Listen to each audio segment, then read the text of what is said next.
Welcome to ESPN's exclusive presentation of Bowl Week. In last year's inaugural Humanitarian Bowl, Conference USA's Cincinnati Bearcats dominated Utah State in the Big West. This year, Conference USA is represented by Southern Miss. A decade ago, Brett Favre had the Golden Eagles soaring. This season, record-breaking quarterback Lee Roberts and all-conference wide receiver Sherrod Gideon have the Eagles flying high again. Today, they face a tough Idaho Vandal team that won what is known in these parts as the Super Bowl on this same field against Boise State to clinch the Big West title. And the Vandals are headed to the Humanitarian Bowl. It's the Southern Mississippi Golden Eagles against the Idaho Vandals. Before a spectacular backdrop along the Boise foothills sits the blue turf of Bronco Stadium, home to the second annual Humanitarian Bowl. Southern Miss 7-4 overall, runner-up in Conference USA against the Idaho Vandals, 8-3 champions of the Big West. Southern Miss All-America junior defensive end Adalius Thomas. He plays his game behind enemy lines. Hi, everybody. I'm Wayne Larrabee along with Randy Wright. We'll be hearing from Jim Barber a little bit later on. This should be an entertaining ball game here today. We've got two very good offenses in town. And Southern Miss, led by Lee Roberts, the guy who broke most of Brett Favre's passing records down in Hattiesburg, is on the field for the visitors from the South. And, Randy, what do you like about this quarterback, aside from what we see on paper? Well, he's not real big, and he's not real fast. He's got a good arm, but not a great arm. But what I like about him is he does the ordinary things extraordinarily well. He's very solid, and he just doesn't make many mistakes. Now, one thing he does have is an outstanding set of receivers. Todd Pinkston and Sherrod Gideon have combined for 20 touchdown receptions between them just this year. And on the ground, they've added balance midway through the season. They got a big boost from a true freshman running back by the name of Derek Nix, and we'll see a lot of him here today. Now, as far as the Vandals are concerned, they started the season being ranked 112th out of 112 football-playing schools in Division I.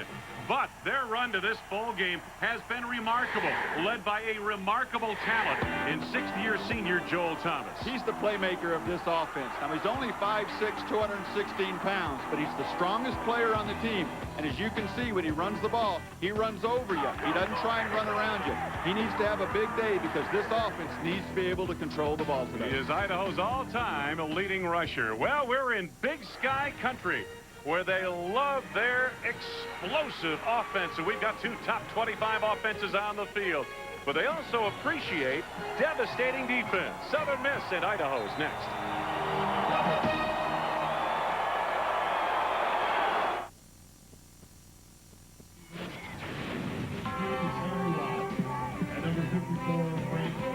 He's just coming onto the field. Southern Miss traveling 2,500 miles to get to Idaho. You know, it's interesting. Their transportation primarily east to west.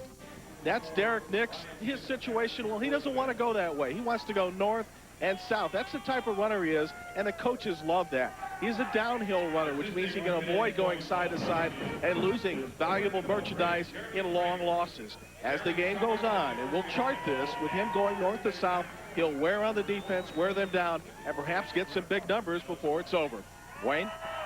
Well, thank you very much, Jim. Beautiful setting here in Boise, Idaho, and we've got a great day for football. 42 degrees, not much wind, and yes, a blue turf, the only blue AstroTurf field in the country. Right now, down on that field, the coin toss being administered by Nick Define. In a few moments, we'll know who will kick to whom. And there is a look at Jeff Bauer, 8th season to Southern Miss. Back-to-back Conference USA champions. They were displaced by Tulane atop that loft. And right, make that Bauer right there. We had Chris Tormey a second ago. There's Jeff Bauer, 8 seasons at Southern Miss. And as I mentioned, the Conference USA champions. Chris Tormey's done an outstanding job at Idaho in his 4th season at the helm in leading this team to the conference, to the championship and the Humanitarian Bowl appearance. We mentioned two good offenses, Randy Wright, and they like to throw the football. 3 wide receiver sets, and the numbers reflect that. Well, you see they're very similar here in their statistics, but their style is also very similar. They both run one back, a lot of wideouts. In fact, I don't even know if either one of these teams has a fullback on its roster. None listed from what we could tell. And the color's the same for the two teams. And it'll be Southern Miss in the gold shirts, black pants. Black pants, gold, or black shirts, gold pants for Idaho. Idaho, the home team out of the Big West. The difference between these two teams, very similar offensively, but defensively, Southern Miss much the better. Southern Miss only giving up 173 yards passing, will be challenged today by John Welsh in that explosive Idaho passing game.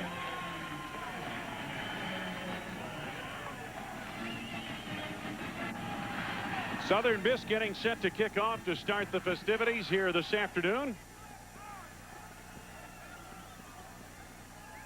And doing the honors to get this second annual bowl game, second annual Humanitarian bowl game underway, Grant Hanna.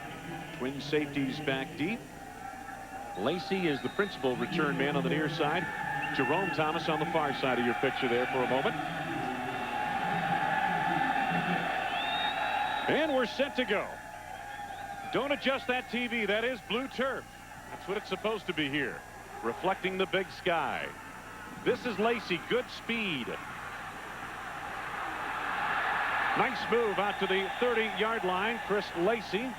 Chad Williams makes the first tackle of the day. 18-yard return. Let's take a look at the Vandals offense. Joel Thomas, 5'6", 210 pounds, built low to the ground. The wide receiver, Ryan Prestamonico, leading receiver and the team's only returning starter at that position. And the offensive left tackle, Rick DeMullick, believe it or not, was a high school quarterback. He's a first-team All-Big West offensive tackle. Idaho on first down. Here's a look at John Welsh at quarterback. Roberg in motion. Welsh. Ethan Jones on the crossing pattern.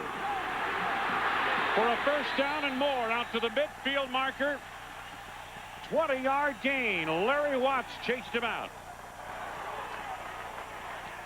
Boy, just a simple little pass here from Welsh to Jones, but Jones, of all the receivers, he's the clutch guy. He's the one that goes after the ball and makes the biggest plays. Nice little underneath pass.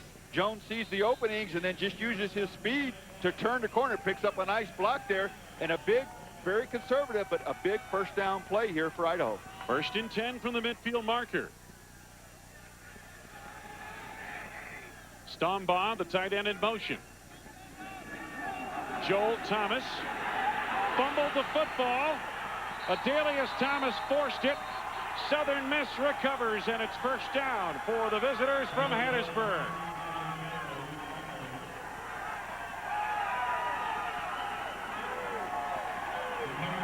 So the first turnover of the ball game, Southern Miss gets it to the 47. Relatively sure-handed Thomas this time drops the ball right there as Watts, the strong safety, comes up and delivers the blow. Take a look at it here. You'll get a little better view as Thomas has him, and there you see Watts fly by and knock the ball loose with his shoulder and his arm. So the first turnover of the ball game. It's Southern Miss in great field position from the 48. Lee Roberts looks to the air. Got his man at the 22-yard line. Sherrod Gideon, the first reception of the day for Southern Miss. Bryson Gardner responded. 26-yard gain. Take a look at the Southern Miss offense. Derek Nix, freshman of the year in Conference USA. Gideon just made the reception, the first catch of the ball game for the offense, and then Frank Firestone, the glue in the middle of that offensive line. A veteran group. First down, football near the 23-yard line. Roberts may be changing the play at the line. Derek Nix. Tripped up by Knowles. Skinner was also there near the 16-yard line. The Idaho defense, a bit undersized, but anchored by Will Beck in the middle, a true freshman, 320-pounder. The middle linebacker, Ryan Skinner, heart and soul of this defense. And the cornerback, Dennis Gibbs, best cover man in the Vandals secondary. His matchup on Gideon a key for Idaho. Gain of 6 on the previous play at 2nd down.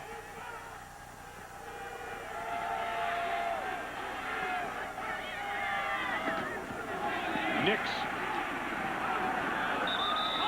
Not a lot there. He got maybe 2 or 3 yards. He is short of the 1st down, and it'll be 3rd down and short coming up. Nice job by Matt Jasek, number 35 for Idaho, the outside linebacker, chasing Nix down from the backside and tripping him up, keeping him short of the 1st down. Chris Tormey, in his 4th season at Idaho, as I mentioned, Big West Conference Coach of the Year. It is 3rd down, about a yard to go.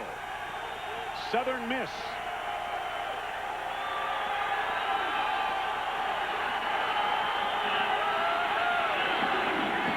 Nix.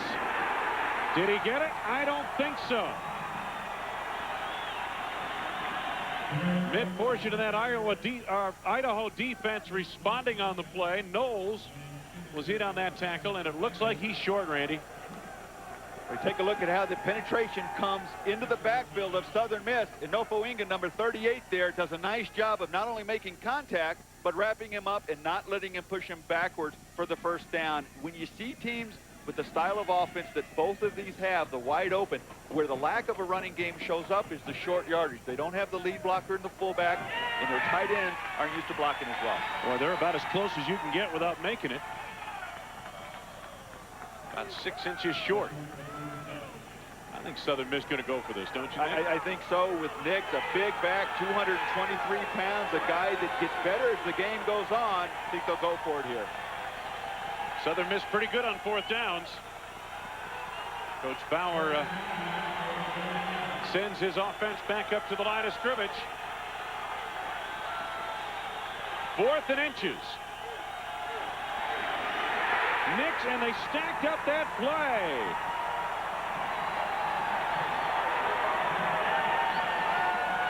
Mid-portion of that Idaho defense won the battle at the line of scrimmage. A loss of 1, and it's 1st down going the other way.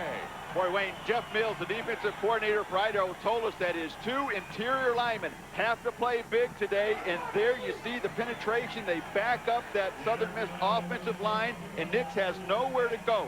Left side of the screen, look at that penetration come back there. And clearly just a great job by 91 Will Beck taking that offensive blocker and pushing him into the backfield. But he's a true freshman. 312-pound true freshman. Well, a little more than that now. In make that the catch. And did he hang on to it? Yes, he did. Ryan Prestamonico was good hand, leading receiver for the Idaho Vandals. Makes the reception. And they are just short of the 1st down by about 3 yards, gain of 7. Prestamonico, as you said, Wayne, the leading receiver, the only returning starter from last year. They interchange all these guys. They're not afraid to throw to any of them. That time, boy, the ball drops down, but he catches it between his legs and never does hit the ground. 4 wide receivers set out of the shotgun on 2nd down. Welsh going over the top, and a spectacular grab made out near the midfield marker. Jeff Townsley on the reception. 31-yard gain. Boy, what a great catch, but a perfect throw by Welsh. Also, watch how he stands in the pocket and then steps up, throws a perfect pass, and Townsley does a nice job of adjusting to that ball and going up over the defensive back. Can't throw it any better than that. Townsley, the tallest receiver in the Idaho Corps, a former high school quarterback. 1st down, 49-yard line, Southern Miss for the Idaho Vandals. Thomas. Heavy traffic. Slaughter hit him in the offensive backfield initially, and that slowed him down. Let's take a look at the Southern Miss defense. Adelius Thomas, we saw him a moment ago, All-America, 19 tackles behind the line of scrimmage. T.J. Slaughter led Conference USA in tackles, and Jose Gonzalez, 2nd-team All-Conference, has solidified a secondary that lost 3 starters from last year. There's Adelius Thomas getting set to go defensive end. He's a hybrid defensive end linebacker. Jerome Thomas in the offensive backfield. John Welsh, a short drop under a blitz. Nice adjustment, great catch, and a devastating hit put on the receiver Prestamonaco by Jose Gonzalez. Gain of 12. These Vandals are tough, aren't they? Boy, they're taking the hits, but they're hanging on to the ball. You take a look here coming from the top of the screen. You'll see this Wall stands back there, sees the blitz coming, stands in there knowing he's going to get hit, but delivers a perfect strike. And then on the other end, you see the hit by Gonzalez, number 2, perfectly timed, and you can't coach it any better than that. Well, I tell you what, puts a chill up your spine just watching that. From the 34, first down. Trying to spin away. Quick move up the middle by Joel Thomas for a gain of 2. T.J. Slaughter on the stop. Watch the hit on the previous play a moment ago. That is paint on paint and pad on pad, I'll tell you. See Gonzalez get up and celebrate, but Prestamonaco is the one that gets up, hands the ball, and has the first down. Indeed he does. Second down and 9 here. Prestamonaco, the man in motion. Welsh again under a blitz. Nice release. Jerome Thomas could not slip from Slaughter. Fumble the football as Slaughter gathers it in. Second turnover in the early going of this first quarter for Idaho. The officials are discussing it, but it looked like a fumble before his knee touchdown, and that's what they're ruling. So the middle linebacker, T.J. Slaughter Jr. from Birmingham, Alabama, makes another big play. Shows you a little bit about Slaughter's ability. You're not supposed to be able to bring down a running back as a linebacker in the open field. Here Thomas catches the ball, has some blockers, and there you see the ball just come out loose as Slaughter had him around the legs and then forced the fumble. Now, this is something that Idaho can ill afford, is turnovers in this game. Phil Early, the offensive coordinator, telling us we have to take care of the football to have a chance against Southern Mississippi. They have to win the turnover, and defensively they feel they have to force 3 of them. So far, they're down 2. First down, Lee Roberts and company back on the field. This is true freshman Derek Nix, and he's not getting a whole lot. Randy, they've tested the area between the offensive tackles and haven't found a whole lot of running room. Mao Tosi, a basketball player from Anchorage, Alaska, now playing defensive tackle for the Idaho Vandals, stopped that play after a gain of a few. Wayne, if you look at these two teams, the size difference is not that great, but there's a tremendous strength difference. Southern Mississippi, being a more established program, has a much bigger advantage. Idaho, just in Division 1A for 4 years now, they don't quite have the strength. 2 receivers at the bottom of your screen. Roberts looking that way.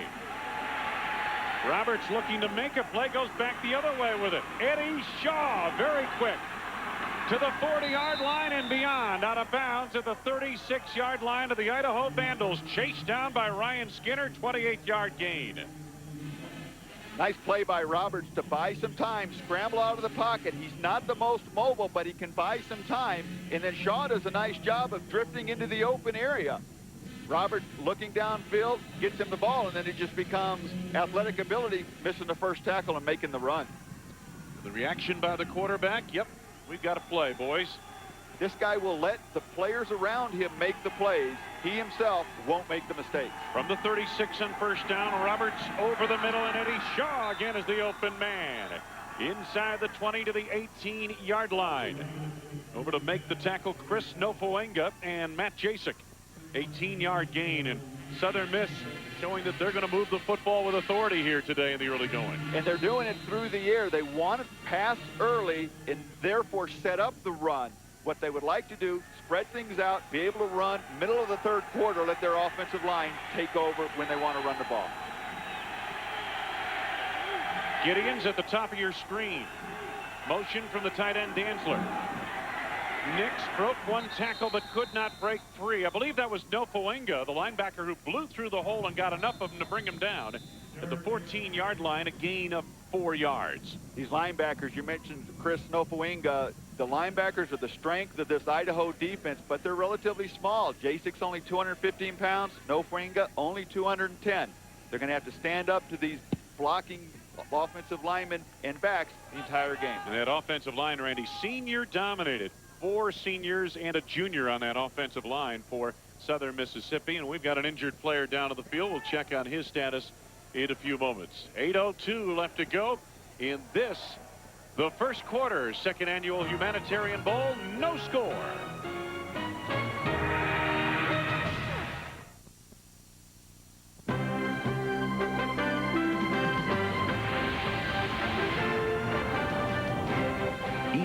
Division II's exclusive presentation of Bowl Week and the 1998 Humanitarian Bowl is brought to you by Hyundai and their full line of exciting new cars. Hyundai, where driving is believing.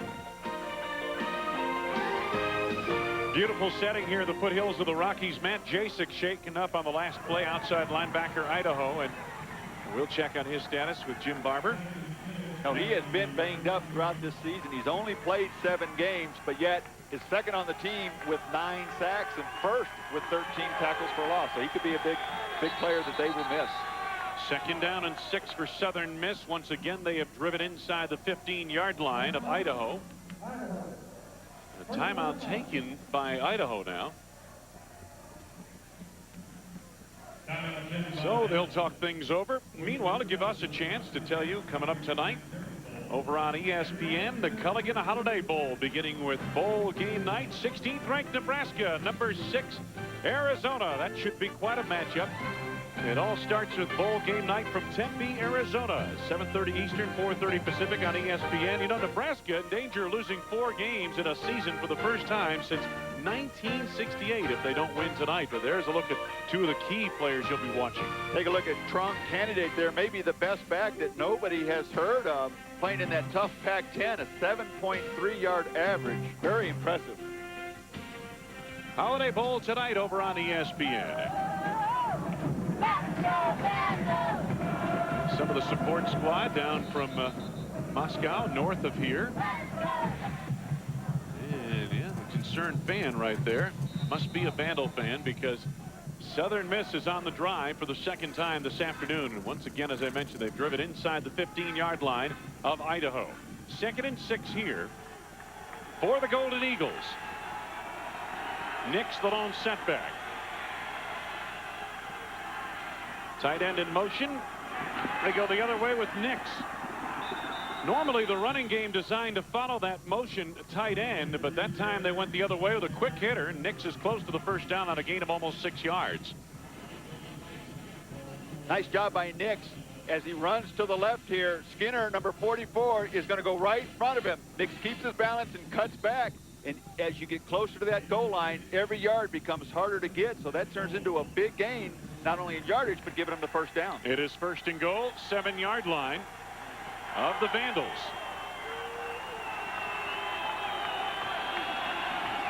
Roberts drills it in, and he's got his man who's taken back on the play inside the 5-yard line. That's Hurd, the wide receiver, Kevin Hurd, a senior from West Point, Mississippi. Kevin Hill made the stop.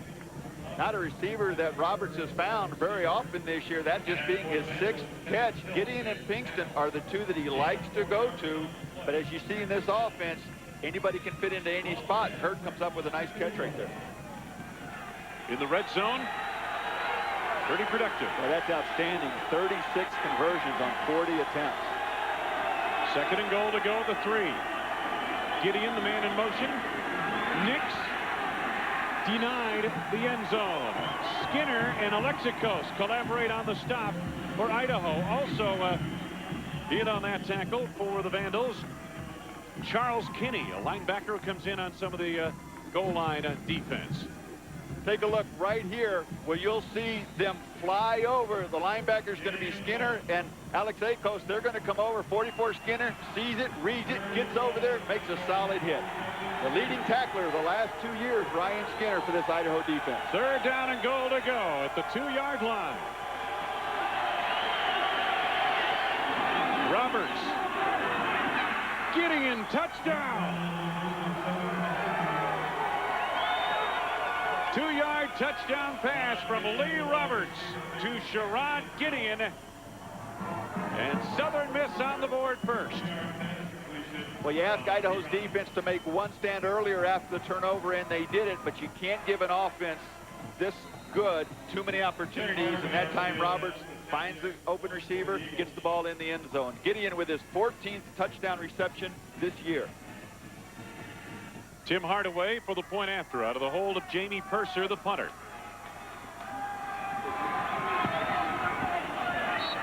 And it's good. Just over 6 minutes left to go in this first quarter. The visitors from Hattiesburg strike first. Lee Roberts, Sherrod Gideon, 7-0 Southern Miss. It's a Southern showdown as Aaron Brooks and the Cavaliers battle Quincy Carter and the Dogs. The Chick-fil-A Peach Bowl, Georgia, Virginia at 5, Thursday on ESPN. Lee Roberts on the left, Gideon on the right. Sherrod Gideon. Roberts off to a 5-for-5 start, 79 yards passing. 7-0 Southern Miss. Just over 6 minutes to go in this first quarter. Brant Hanna getting sent to kick it away.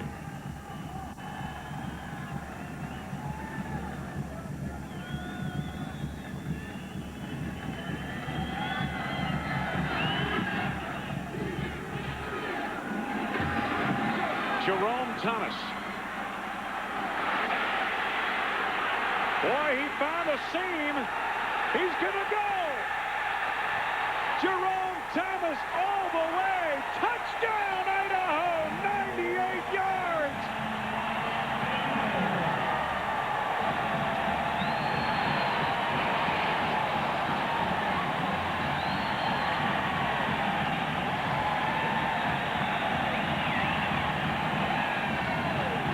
First career return for a touchdown by Jerome Thomas. What a way to make up for a fumble on their last possession, and what a beautifully set up return. The wall was set up, the blockers were equally distributed from where Thomas was, and it was just beautifully executed and returned.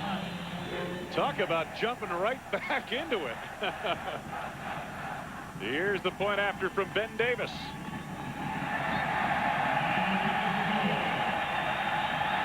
Well, we've got one rolling now. The home forces, the home team, the Idaho Vandals, 98 yards. Jerome Thomas to Pater.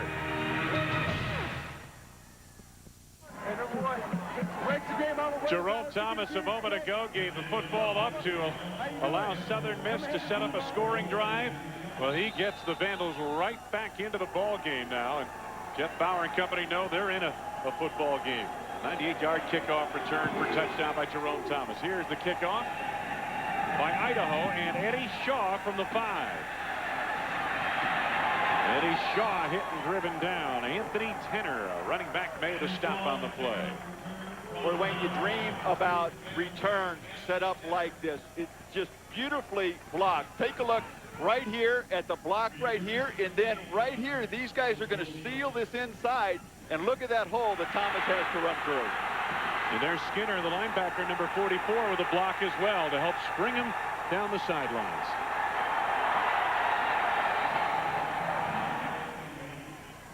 Jeff Nelson, our statistician, tells me that's a Humanitarian Bowl record. I think that's a little overkill since this is only the second Humanitarian Bowl. 5 quarters worth of records. Huh? But you know what? That one may stand for a while. Change of direction. Dwayne Woods on the carry, a redshirt freshman from Sidell, Louisiana. Chris Nopoinga makes the stop. First down on a gain of 11. See something there that Wayne Woods gives Southern Miss that Derek Nix does not. He's much smaller, 5'9", 191 pounds, but much quicker. And Woods will tend to take the ball to the outside for him. Nix, he's going to pound it between the tackles. Gideon's out to the top of your screen. And on the bottom, that's Todd Pinkston. Orlando Dantzler, big tight end in motion. They run the opposite way with Woods. Tracked down by Jim Beck. Will Beck, I should say, out of the 41-yard line. Gain of 2. And Jim Barber, what do you have for us?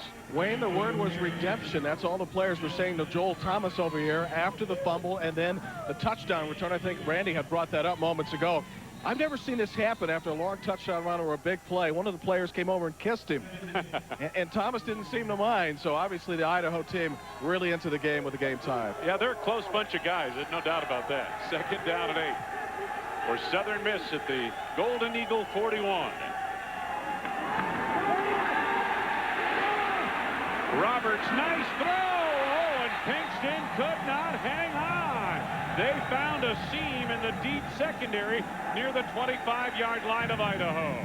First incompletion of the day, and that's a drop. on Pinkston. Boy, a rare drop by Pinkston. Comes in with 52 receptions, but this is the matchup Southern Miss wants. Their wideouts against number 30, Ige Ivero. Wide open, beautiful pass. Pinkston's got to make that catch. If he does, could be in the end zone. And that incompletion not on Lee Roberts. Third down for Southern Miss. Roberts under a blitz. Throw wide of the mark intended for Gideon, and Roberts just got rid of it. He was being pressured on the play. Nofoenga well timed on his blitz from the far side. Tulsi also in there as well. Well, you could tell, Wayne, before Roberts took the snap, they were confused because Idaho was moving around so much. There was some confusion. Who had to block whom? Who was going to come? You could see Roberts here talking to his wide receiver. There was a mix-up. Nice job by Idaho confusing him. Jamie Purser's first punt of the day. Vern Bernard is the deep man for the Idaho Vandals. His brother plays for the San Francisco Giants. High snap to Purser. Nice kick. Bernard inside the 10. That ball kept carrying back to the 5, and here comes the return. Great change of direction. Good tackle by Larry Watts, a safety to prevent any further gain. A 55-yard punt, outstanding punt, 13-yard return, and it'll be first down at the 17-yard line now for Idaho. Chris Tormey talked about his swashbuckling quarterback, John Welsh. John Welsh does not lack for confidence. He believes that he can go out and win any game he lines up in, and he makes plays. He moves our football team. Our guys believe in him. He's charismatic. You know, he's got some ability to throw on the run and to avoid the rush. And since he had his first opportunity really against North Texas, he picked it up and ran with it and hasn't looked back. Joel Thomas trying to get to the outside. A late flag thrown on the play. Scott had the coverage that time for Southern Mississippi. Cedric Scott, a defensive end, also supporting Terrence Parrish. There is a flag down. One thing Chris Tormey said about his quarterback there is he's confident beyond his time. Illegal block is the call that we're getting from Nick Define. This is going to back Idaho up even closer to their goal line with 2 fumbles already offensively and a penalty here. They need to start getting their timing back, and that happens sometimes between the end of a season and a bowl. Block in the back, during the play, 10-yard penalty, first down. Take a look right here. Coming out for Idaho, that's where the illegal block in the back is going to be. Really not a necessary block. He wasn't going to be involved in the play anyway. Jeremy Wallace, the sophomore center, guilty of the infraction. Now it's first and long.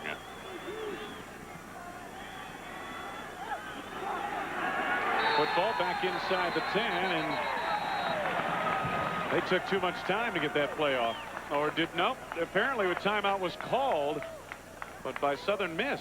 See, Adelius Thomas was trying to signal for a timeout. I don't think they had the personnel on the field they wanted for that 5 wide out look. Now let me ask you this though. At this point in time, you're talking first and 20, 3:42 to go in the first quarter. Even if you don't have the right personnel. Well, the problem if you don't have the right personnel is you could give up the long play if you don't have those wideouts covered. I suppose. Coming up, the Tostitos Fiesta Bowl.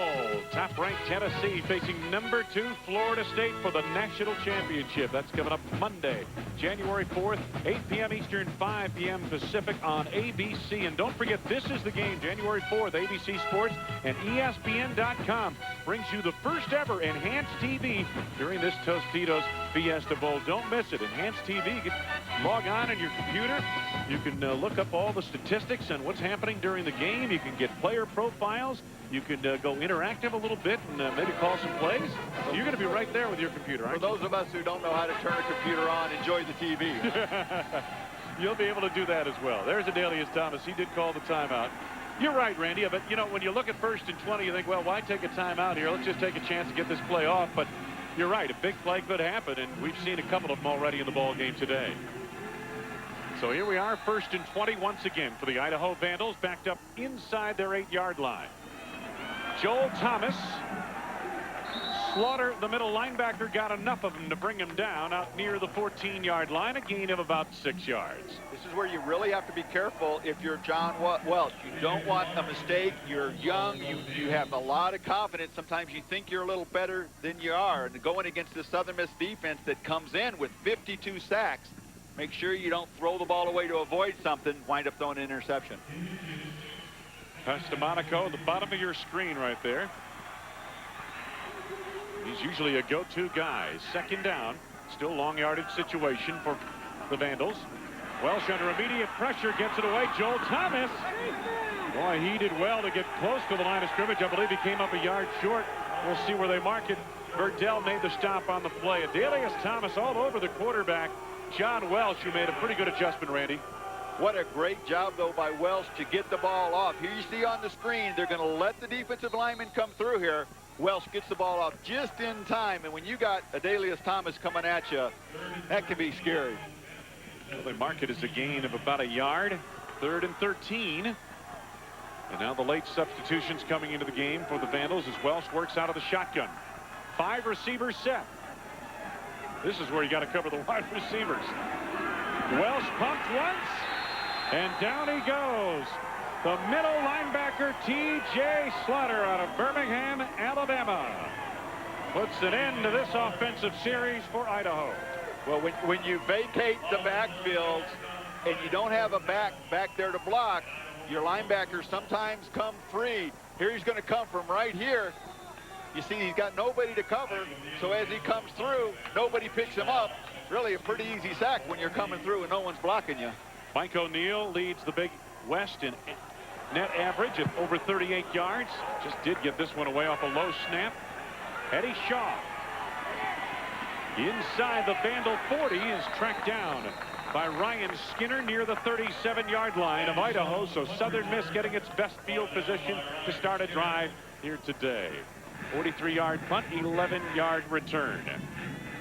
Southern Miss puts a lot of pressure on the quarterback with their active defensive front 7. And what this shows you, the 53 sacks, the 53rd one coming right here, 114 tackles for loss. Their opponents are facing 2nd and 3rd down and very long a lot of the time. Just under 2 minutes to go. Jeff Bauer has sent his offense back onto the field. We are first quarter here in Boise and tied at 7 apiece. Southern Miss an outstanding opportunity. 1st down from the 37-yard line of Idaho.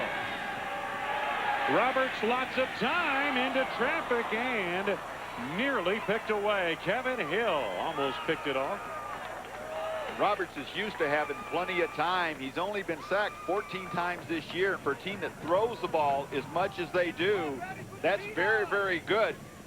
Here, the reason it's not complete is there's such good coverage. You see, though, Roberts has plenty of time, can look all over. Only 2 men were out in the pattern, though. That's why you can see so many black shirts around 1 goal. Boy, he tried to thread the needle on that one. I don't know about that throw. Brett Favre, maybe. Lee Roberts, no.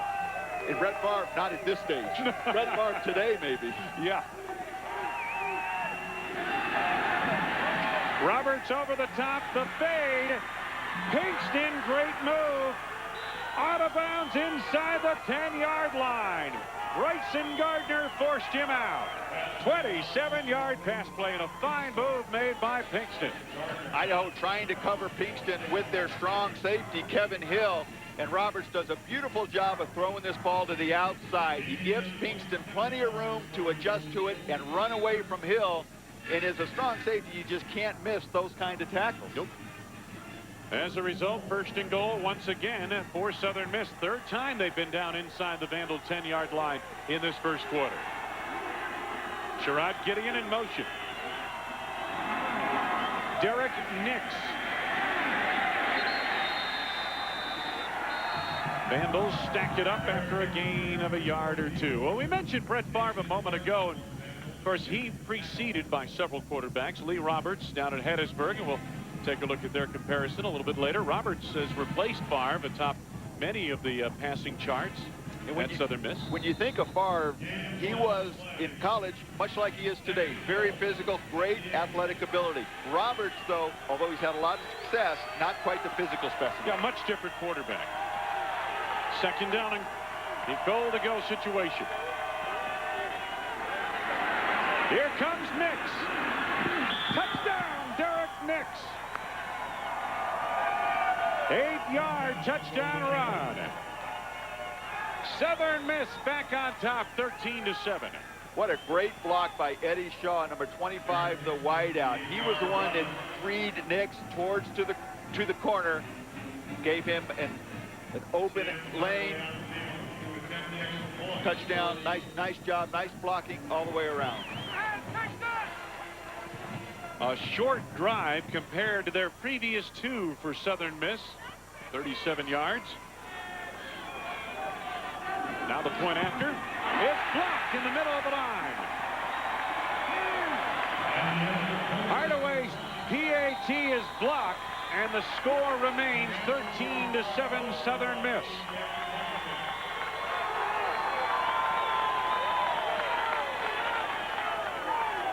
Sometimes those things that happen like that late in the first quarter come back to haunt you late in the fourth. We'll see. It's a second special teams play that's worked out very well for Idaho. See if we can pick it up. You can see Shaw right here coming from his wide receiver position. Watch the block right here, and he knocks him into the second man, which throws him off balance, and therefore Nix can get to the corner. 10th rushing touchdown for Derek Nix. That was one block, and there was another block on the ensuing point after touchdown. We mentioned the 2 quarterbacks at Southern Miss. Roberts now, and Brett Favre 10 years ago led this program to a 10-2 record. Take a look at the numbers in their career. You can see how well Roberts compares to what Favre did, especially in the quarterback rating, 135 to 115. Now, how they come up with that, who knows? But 135 has got to be better than 115. You know, if you could log on to .com somewhere, you could figure that out, Randy. The quarterback rating system, I mean. Can't we ask our stats guy? Yeah, well, that's why we have Jeff Nelson with us. It is a beautiful day. Temperature expected to get into the 50s here in Boise, Idaho, the foothills of the Rocky Mountains. And boy, I tell you, for the 30th of December, that's not bad. 36-yard, 4-play scoring drive. And it's obvious that if Idaho is going to hang in this ball game, it looks like they're going to be in a track meet. Well, they need to do something offensively. They need to be able to run the ball and keep their defense off the field, so they need a long drive. Hannah's kick is high. And Jerome Thomas again from the 2. Thomas slips this time as he tried to cut behind a block, again being set up by Michael Moody. Jim Barber is patrolling the sidelines. Jim? Well, guys, you were talking earlier about the timeout that Southern Mississippi had taken. And fact remains that they took it because they were having some difficulty with the substitution process. I talked to the officials before the game, and they say, you know, Idaho is stretching the rule to the limit, but they are in the rules. As long as players come off, players come back on and get inside the numbers, that's okay. But they're going to keep a close watch on it, and they've been preparing the last month or so to make sure they stay within the rules. Well, what a lot of opposing coaches talk about is the spirit of the rules a lot of time. This is Townsley on the reception out to the 24-yard line. But again, if it's within the rules, spirit or not, you can do it. Well, they feel they have to do something because they can't match up with a lot of teams because they're smaller. They may not be as strong, and they're not as quick. So they try to do something to even those tables, and this is what has worked for them. Time is winding down in this first quarter. Might be the final play of the first. Here comes the substitution you see at the top of your screen. 3 new receivers come in, 3 go out. They've actually added an extra tight end. And they did not get the play off before the first quarter comes to a close. Well, we've seen some efficient offense being run by Lee Roberts and Southern Mississippi on 2 scoring drives, and we've seen a kickoff explosion. But Southern Miss, at the end of one, has a 14-7 lead.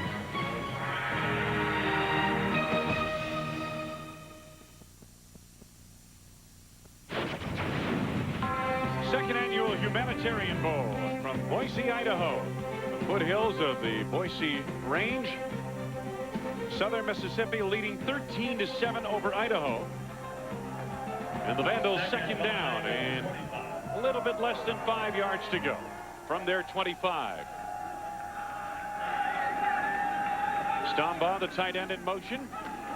Joel Thomas forcing his way, but the Vandals have been unable to get their ground game going. This time a first down on a gain of 6. Good second effort by Joel Thomas. Take a look at the numbers in the first quarter, Randy. And really, again, a key for Idaho here today will be running the football and trying to get this ground game on track. Well, I thought they needed to do that coming into today. Joel Thomas is their playmaker, minus 3 yards rushing, and the 2 turnovers. Those things really jump out and grab you and tell you the story of the first quarter. 13-7, Southern Miss on top. Idaho first down. Broberg, the tight end, the man went in motion. Welsh, Lacey, and the pass short of the mark in terms of Lacey, and Gonzalez, the safety, almost caught up with it for Southern Miss near the 45-yard line. Jose Gonzalez, who has helped solidify the defensive secondary for Southern Miss. Second team all-conference selection. He's had a great year, too. 100 tackles from the free safety position. That's a lot of tackles. He's been a big surprise for them. Moved over to the free safety position this year. A senior, adapted well to that position and has been their most pleasant surprise back there in the secondary. Gonzalez gets set. Second down now for the Idaho Vandals. 10 yards to go. Out of the shotgun. They screen it out. Unable to get on track that time is Ryan Prestamonico, and he lost a couple of yards back to the 28-yard line. Derek Scott reacted quickly on the play. Derek and Cedric Scott. DeQuincy Scott on that defensive front. You got a lot of Scotts in that defense. If you just yell out Scott, you're probably going to get it right if you're talking Yes. about their defense. Derek and Eric are brothers. They're not related to DeQuincy. Third down, about 13. Running the reverse. And nowhere to go, and losing his footing on the play, Willie Alderson. Alderson, who offers a lot of quickness, a former running back, now playing a wingback position for Idaho. And it's going to be fourth down as the Vandal ground game goes into reverse. A loss of about 4 yards. Trying to use Southern Mississippi speed against them with the reverse there, but Derek Scott, we just talked about him, a nice job of staying home at his defensive end position, didn't fall for it, was there to help on the play. Michael Neal needs to get off another long punt here.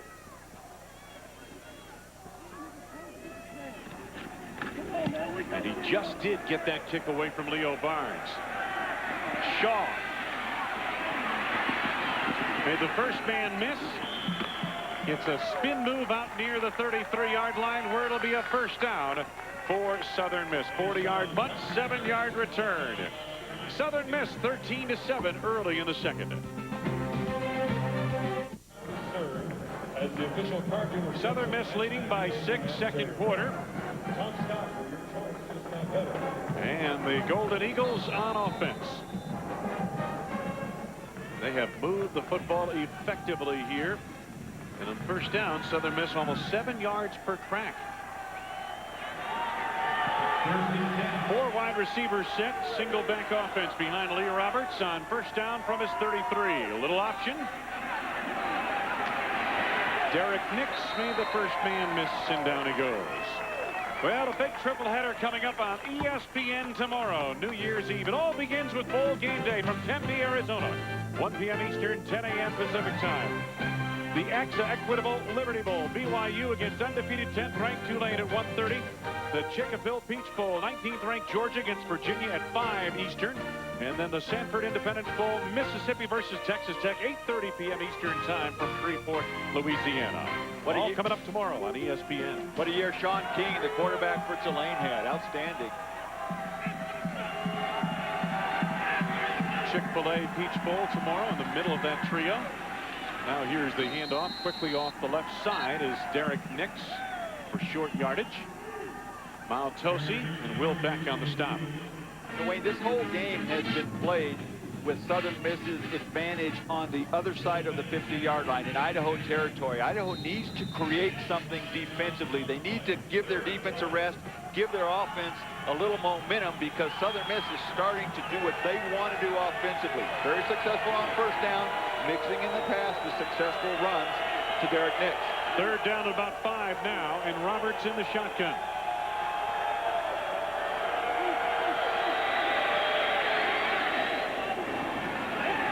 Shaw did get down in bounds. Beautiful tightrope type catch on the near sideline to the 47-yard line of Idaho. A 15-yard gain. Boy, that was pretty. Great. He wanted to go to his left the entire time. Throws the ball perfectly, and Shaw, as you see, does a great job not only getting one foot in, but getting both feet in. Shaw, their third receiver. Not a lot of catches this year, but he's made some big plays today. Great job getting both those feet, although you only needed one. Southern Miss once again in Idaho territory, and Roberts changing the play at the line on first down from the Vandal 47. Blocked up into the air by Nick Alexakos, the defensive end, and he almost had a shot at intercepting that one.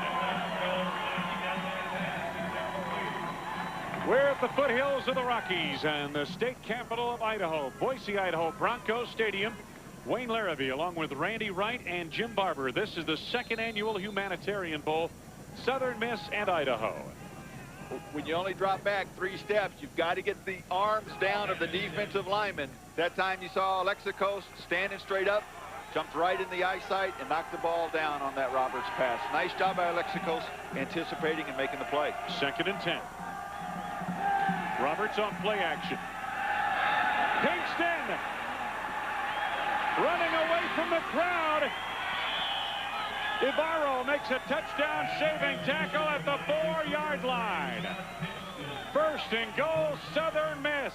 Todd Pinkston, 42 yards. We saw this play earlier where Roberts threw a perfect pass and Pinkston dropped it. They get the matchup they want again. Pinkston against Ibarro. Perfect pass again. This time Pinkston catches it and then becomes a runner. Nice job of breaking some of those tackles, and Ibarro catches up to him and brings him down. And how about that reaction? Pinkston showing a little bit of that vertical on the celebration. 1st and goal. Nix down to the 2-yard line on a pickup of 2 or 3 yards. One thing that really has to impress you about Derek Nix, a true freshman, 6'1", 223 pounds, comes into this game, Wayne, having carried the ball 226 times. That's a lot of times for that young a player to take that kind of pounding. He's only lost 30 yards in 226 rushing attempts overall this season. Coaches tell us he gets better as the game goes on.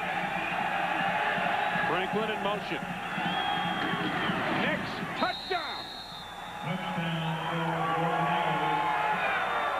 Derek Nix,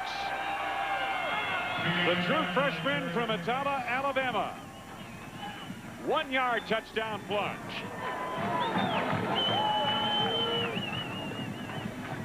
Take a look, set up to the outside. Nix cuts it back. Beautiful blocking, and nobody there in the black jersey to put on a hit and keep Nix out of the end zone. And now Southern Miss is really starting to get into a rhythm offensively.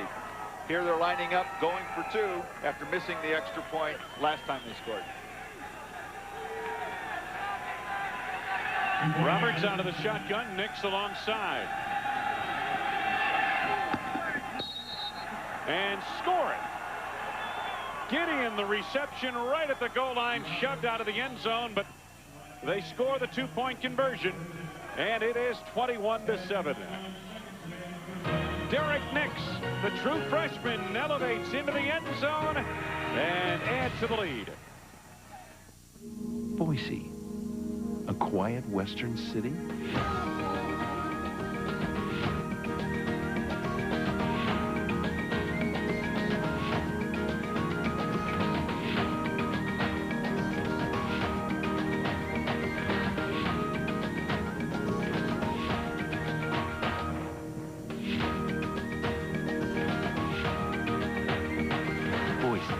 Never a dull moment.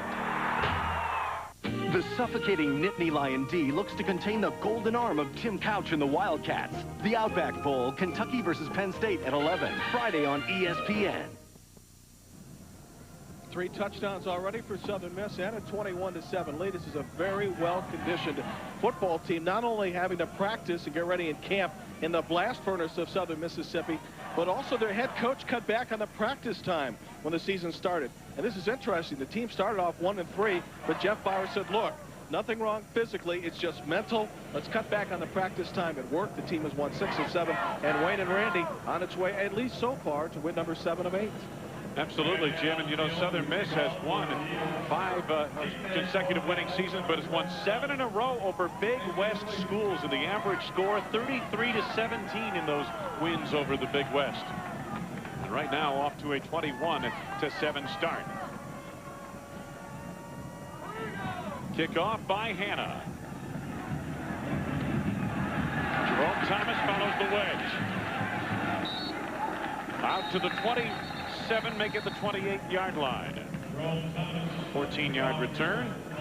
Derek Nix reaches the end zone to cap the 67-yard, 7-play drive. Pinkston's 42-yard reception set them up inside the 5-yard line. Nix 2 touchdowns today. That's a typical Southern Miss drive. Some big plays through the air, then give it to Nix when you get down by the goal line. Offensive coordinator Larry Keck was saying we like to kind of set things up with the pass and then close the deal with a run. Idaho wanted to do just the opposite. Run early and then throw. They're not having much success on the ground. They need to go to the pass maybe a little earlier than they thought. The Vandals at their own 28. Play action. Welsh. Nice play. Ethan Jones out near the 48-yard line. It's a first down. Gain of 21 yards. Nice catch, but a little bit more accurate throw, and this becomes a touchdown. Here you see as Jones catches this ball, he's already behind the safety there. If he can catch that in stride and not have to leave his feet, he walks into the end zone with that. That was real soft coverage by Deshaun Mallard, who's a second-team All-Conference USA selection. You see the late substitutions by Idaho. It's first down. They mark it to the 49. Welsh right through the hands of Lacey. And Randy, he was kind of looking back into the sun at point-blank range, and I'm not sure he picked up that ball quick enough, but at any rate, the incompletion makes it 2nd and 10. This is where you really have to be aware as a quarterback. When your receiver's coming back to you, you have to throw the ball in the body. You got to give him a chance to catch it because he's coming to you pretty quickly, and when you throw the ball hard to the outside, if you don't hit him in the body, chances are it's not going to be caught. And that quickens the miles per hour on the pass, doesn't it? Yes, it does. 2nd down. Stomp ball, the man in motion. The rolling Welsh. Little pop fly. Pass interference coming up. Ethan Jones, the intended receiver. It looked like Deshaun Mallard took him down. Looked like pretty good coverage up until the end where Mallard clearly interfered with him. Welsh rolling out, really throws this ball up for grabs. You see Adalius Thomas putting the pressure on back there. Off balance, Welsh just throws it up. And Mallard's in pretty good shape until the very end where he just pulls Jones back. So the penalty, first Southern Mississippi penalty, gives Idaho the football to the 35-yard line. Randy, what they're trying for is Ethan Jones, 6'1", 190, on Deshaun Mallard, who's about 5'10" and 185. And they have had success with that. I think they'll continue to go back to it until Mallard can show he's going to stop him. First down to the 35 of Southern Miss. Welsh got a man wide open and overshot him on the play. He had the freshman tight end Jeff Franks wide open. Boy, Gerald Mumford was putting some pressure on Welsh, forced him to get out of the pocket. Right here, Welsh wants to get rid of the ball, but can't. Mumford continues, and look at, he's wide open and just puts a little bit too much steam on it. Can't get to it. You got to take advantage of those plays when they come up because you don't have open receivers that often. Welsh 9 of 12, 96 yards so far. 2 turnovers, 2 fumbles lost by Idaho. in the first quarter put them behind the 8 ball. Welsh again going deep. Pass just overthrown, intended for Ryan Prestamonico, who was well covered down the sidelines. Boy, I tell you what, excellent coverage by Darian Brutley and help from the safety, Jose Gonzalez. You can't cover any better than Brutley did right here. Not really any room for Welsh to get the ball in there. Going deep on this drive, though, maybe back some of these defenders off. And again, just a hair beyond the reach of Prestamonico. That's a pretty good throw, isn't it? It was a hair too far, but really, you just got to let your receiver run under it. It's so hard to be perfect when you're throwing the ball in that type of pattern. Redshirt freshman John Welsh facing 3rd and 10. And a timeout's going to have to be called by Idaho. And they were looking to either change the play or personnel a little bit too late. Southern Miss has the lead in the second.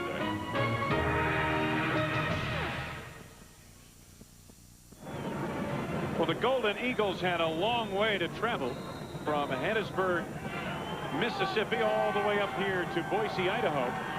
Rushing yardage, Idaho 2 yards, -2 yards rushing. And their intent, as Randy mentioned, was to start on the ground and work their offense in the ground game, possess the football. But how much can you invest on the ground game when it's not working? Now they go to the air again. They have not passed yet on this drive. Pass was tipped. Good adjustment made. Couldn't quite come up with the catch. Ryan Prestamonico, the intended receiver, and he couldn't quite get back to it. Well, you asked, Wayne, how much can you invest in the run when it's not working? And this was the 6th pass in this drive. Nice move right here by Prestamonico. He only needs a few yards for the first, and the ball gets tipped at the line. It just doesn't get out there. Here you'll see the ball get tipped right there by 45 Brian Bell, and that prevents the completion. 52-yard field goal attempt coming up from Ben Davis. His long is 55. He had a 62-yarder, which was a junior college record, though. And the kick is blocked. Covered up at the 42-yard line, where Southern Miss will take over. So many times when you try a long field goal, you have to kick it low, and it gets blocked at the line of scrimmage, and that's what we saw there. It looked like Adelius Thomas may have gotten that kick.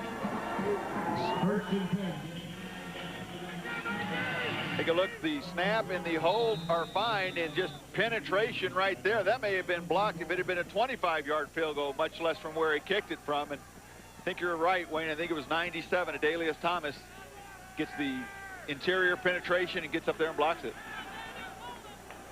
So it'll be first down now for Southern Miss at the 42-yard line. That pass knocked down, incomplete.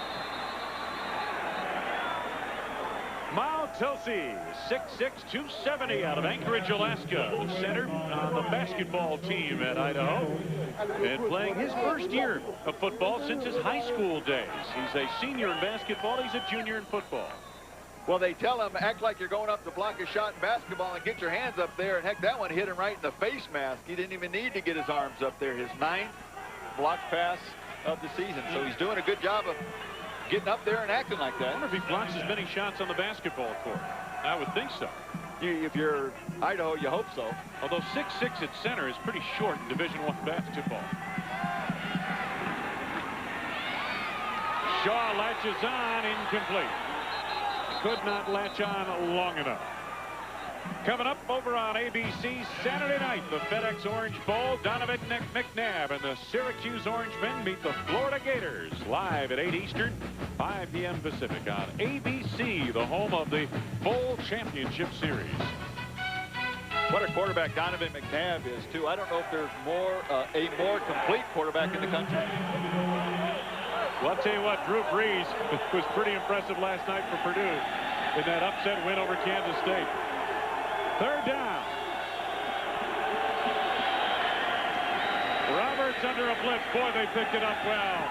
Deflected, incomplete, right in and out of the hands of Gardner, who almost picked it off. Bryson Gardner.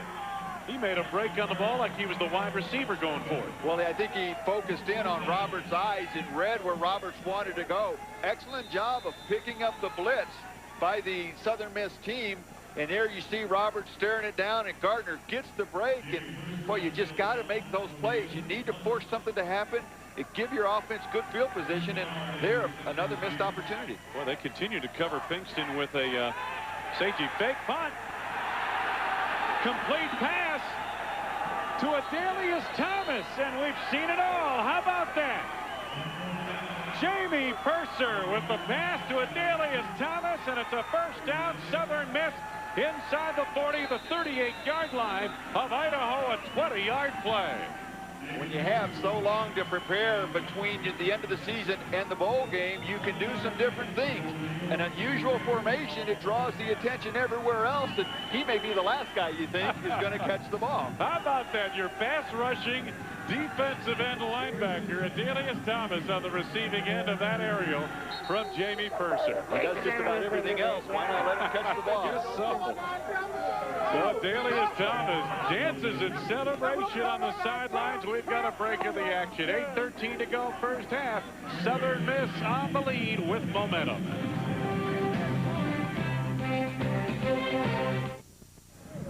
Adalius Thomas on the receiving end of a pass from Jamie Purser, the punter, out of punt formation. Purser's now 3 for 3 in passing. That's a pretty good quarterback rating, isn't it? Quarterback rating, you're right. I don't think Roberts has anything to worry about. No, I don't think so. First down, football at the 38-yard line of Idaho for Southern Miss. Already leading 21-7, second quarter. Roberts. That ball appeared to be tipped. Gideon, the intended receiver, he had slipped and fell anyway. Well, Chris Tormey pacing anxiously on the sidelines. This is why. His Vandals, 2 fumbles, a blocked field goal, -2 rushing yards, and they could not afford either the turnovers or the -2 yards rushing. They felt they had to play a near perfect game, and they had to count on Southern Miss to make some mistakes. As it's unfolded here, it's been just the opposite. Idaho's been the one making the mistakes, and Southern Miss has taken advantage of all of them. 2nd and 10. Roberts changing the play at the Southern Miss line of scrimmage. Quick count, 3-step drop. This is Pinkston. Chase to the chalk marks. Just inside the 35-yard line. Gain of about 3, maybe 4. Chris Nofoinga, the linebacker, over to make the stop on the play. Nofoinga may be the best athlete on this Idaho team. He's 5'10", 210 pounds. Very fast. 4'4". He's even run a 4.39. He's had tremendous personal obstacles that he's overcome, and everybody you talk to that has anything to do with Idaho says he's just a wonderful, great kid to know. Overcame a childhood of abuse to become quite a citizen here in Idaho. 3rd down.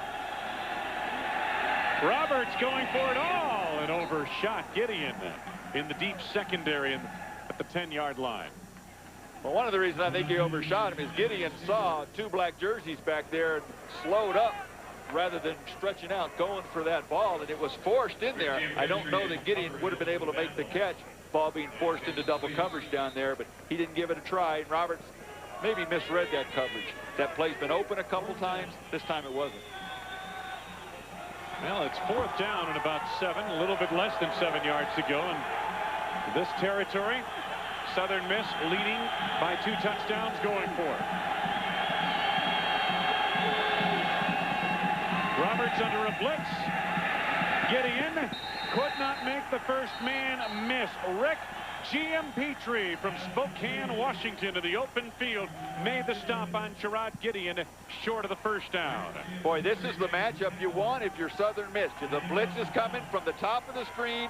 Robert sees it, gets rid of it. You've got Gideon one-on-one, and Giampetri does a great job of keeping his feet, then making the sure tackle and wrapping Gideon up around the legs. Nice open field tackle against a very elusive wide receiver. Giampetri, a sophomore, was a defensive back last year. He's a coach's son, very smart, and as we just saw a moment ago, an efficient tackler. So Idaho thwarts that Southern Miss drive, and the Vandals take over at their 30. Little play action, and Welsh going over the top. A spectacular catch. No, they say he trapped it on the ground. The tight end, Travis Stombaugh, just inside the Southern Miss 40. Almost a highlight film reception. Boy, what an effort. Stombaugh going up for the ball over Parrish's back. And as we saw earlier with Prestamonico catching the ball down by the ground between his legs. This time Stambo almost catches it on his back. This will be a very good angle to see where the ball comes down. There you see it's on his shoulder pad, and boy, it's tough to tell whether that one hit the ground or whether he got the arm underneath it. Great effort either way. Welsh show for his last 5 passing, facing 2nd and 10. Stambo, the man in motion, a blitz up front. And they roll Welsh. And a man over. Prestamonico, first down.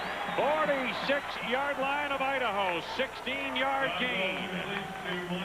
Nice call by Phil Early, the offensive coordinator. Let's start moving Welsh out of the pocket. Southern Miss getting some pressure up the middle, forcing him to throw off the balance. This time they move him out. He's got good blockers in front of him. Perfect touch on this ball. Nice catch. You know, Randy, I'm impressed with both quarterbacks and their deep throws. They do seem to have nice touch. They throw a very catchable ball in the deep patterns. And when you've got soft coverage, you don't need to drill the ball in there. You can throw it soft and let your receivers adjust to it. First down from the 46 for the Vandals in their own territory. Joel Thomas escapes to the outside. First down, 43-yard line of Southern Miss, and that was all. Joel Thomas, the senior from Port Angeles, Washington, 11-yard gain. Well, the Vandals have been throwing lately, but here you see they want to run over here, but the jerseys are just solid right there, and then Thomas winds up cutting this back. Nice job at the point of attack by Southern Miss, but they don't close down the backside, and Thomas is quick enough to get right through there. That's instinct, a running back's instinct. It's vision. It's vision to see it and the instinct to know to hit it. Welsh under pressure. And the linebacker, Ty Trahan. All-Conference USA backer makes the sack outside the 45 to the 48-yard line.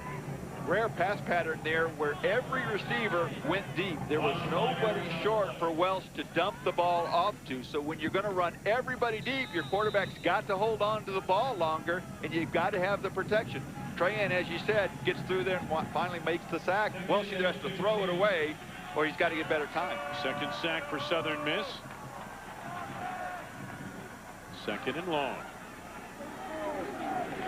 Welsh quarterback draw.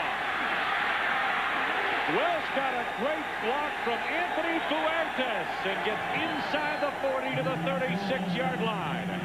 Gonzalez and Trahan on the stop. Penalty markers down to the play. Boy, take a look right here as the guards are going to come up on this quarterback draw. Excellent, excellent block. 61 Fuertes sees Slaughter. Great job of blocking him. Then you see the face mask right there coming at the end of the play. Looks like Gonzalez on the face mask, and this will make for a first down. Football now at the 32-yard line. Jeff Bauer now begins to pace anxiously his team. Southern Mississippi in control of this game throughout. Now the Vandals making a concerted drive, down 21-7. Joel Thomas in motion. They vacate the backfield. Welsh. Nice catch by Thomas to elude the linebacker. Inside the 20. He's got a first down to the 18-yard line. A gain of 13. Very well-designed play. You bring Thomas across in motion. You know it's man-to-man coverage, so they're going to trail him from the back, and now you need to get the ball out in front of him, trying to hit him in stride. That didn't happen, but Thomas was strong enough here to make the play and break the tackle. You hit him in stride, he runs for a lot farther. First down. Vandals at the 17-yard line. Welsh fakes short and didn't fool anybody up front. Gerald Mumford piercing through from his nose tackle position. Got a flag down up top. It's going to be offsides against Southern Miss. Here, unusual formation, hoping to catch Southern Miss a little confused. It did draw them offsides, but when you've got nobody in the backfield, your offensive lineman can't give up any penetration. There's no back there to help pick it up. Offsides, as you mentioned, the call against Southern Miss. That wipes out the sack. So Idaho's first trip inside the Southern Miss red zone has penetrated to the 13-yard line. From the shotgun 5-receiver set. Welsh. Townsley, touchdown!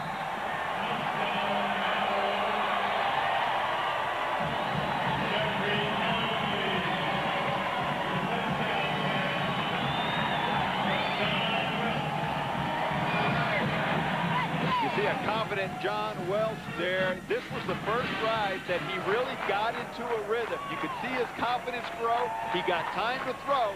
Just a beautiful pass, a lot of air underneath it. And Townsley, a nice job of reaching back with that one hand and making that catch. You see that very loose coverage affords him the opportunity to do that.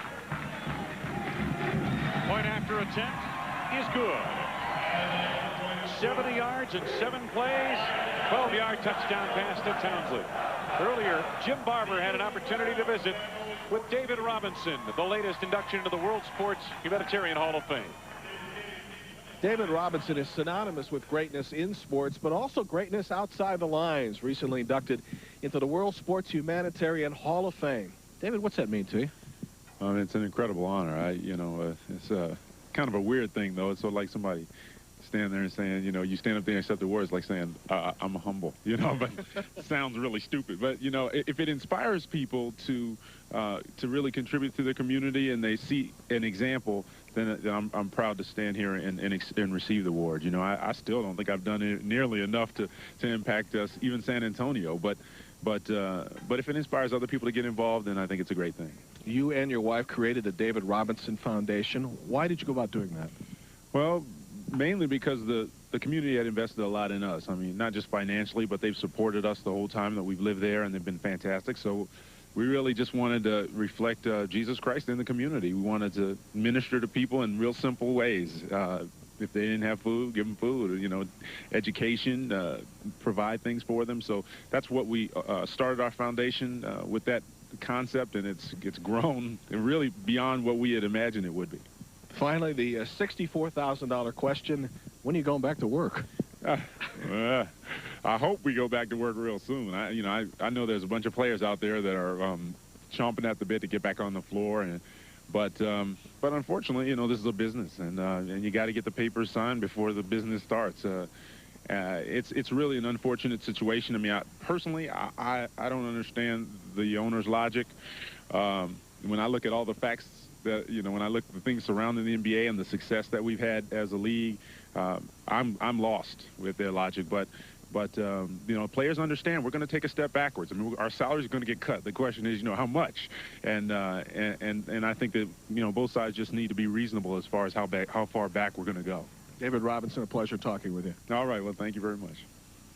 Here are the inductees into the World Sports Humanitarian Hall of Fame this year.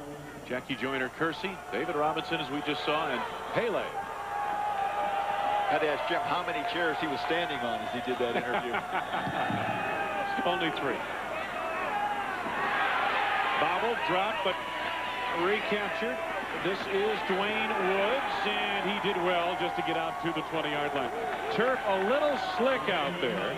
Anthony Tenner made the stop along with Whitney Mayer. The scoring drive for Idaho, and their first offensive scoring drive of the afternoon. 70 yards and 7 plays. Townsley capped it on a 12-yard touchdown reception. And finally a run, an 11-yard run by Joel Thomas in the middle of that drive helped to get things going.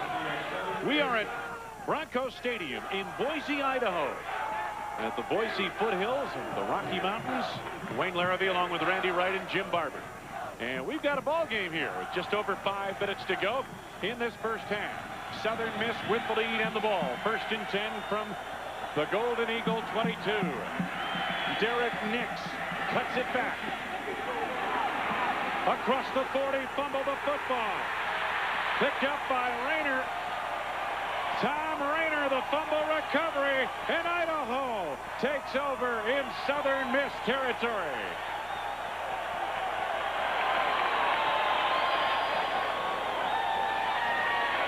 Well, you could feel that momentum swing when Idaho scored.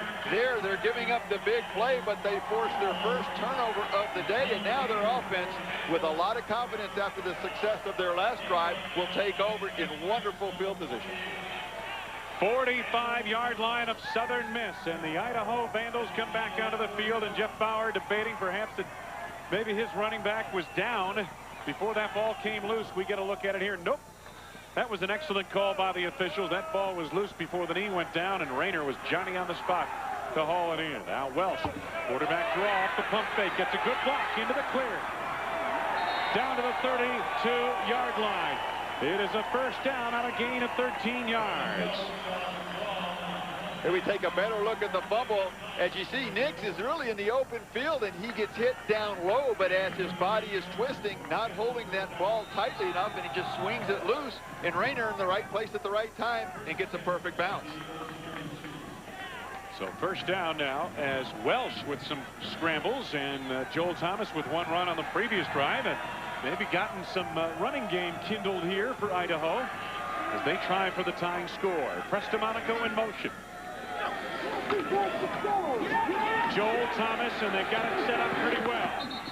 Gain of about 9 yards inside the 25 to the 23-yard line.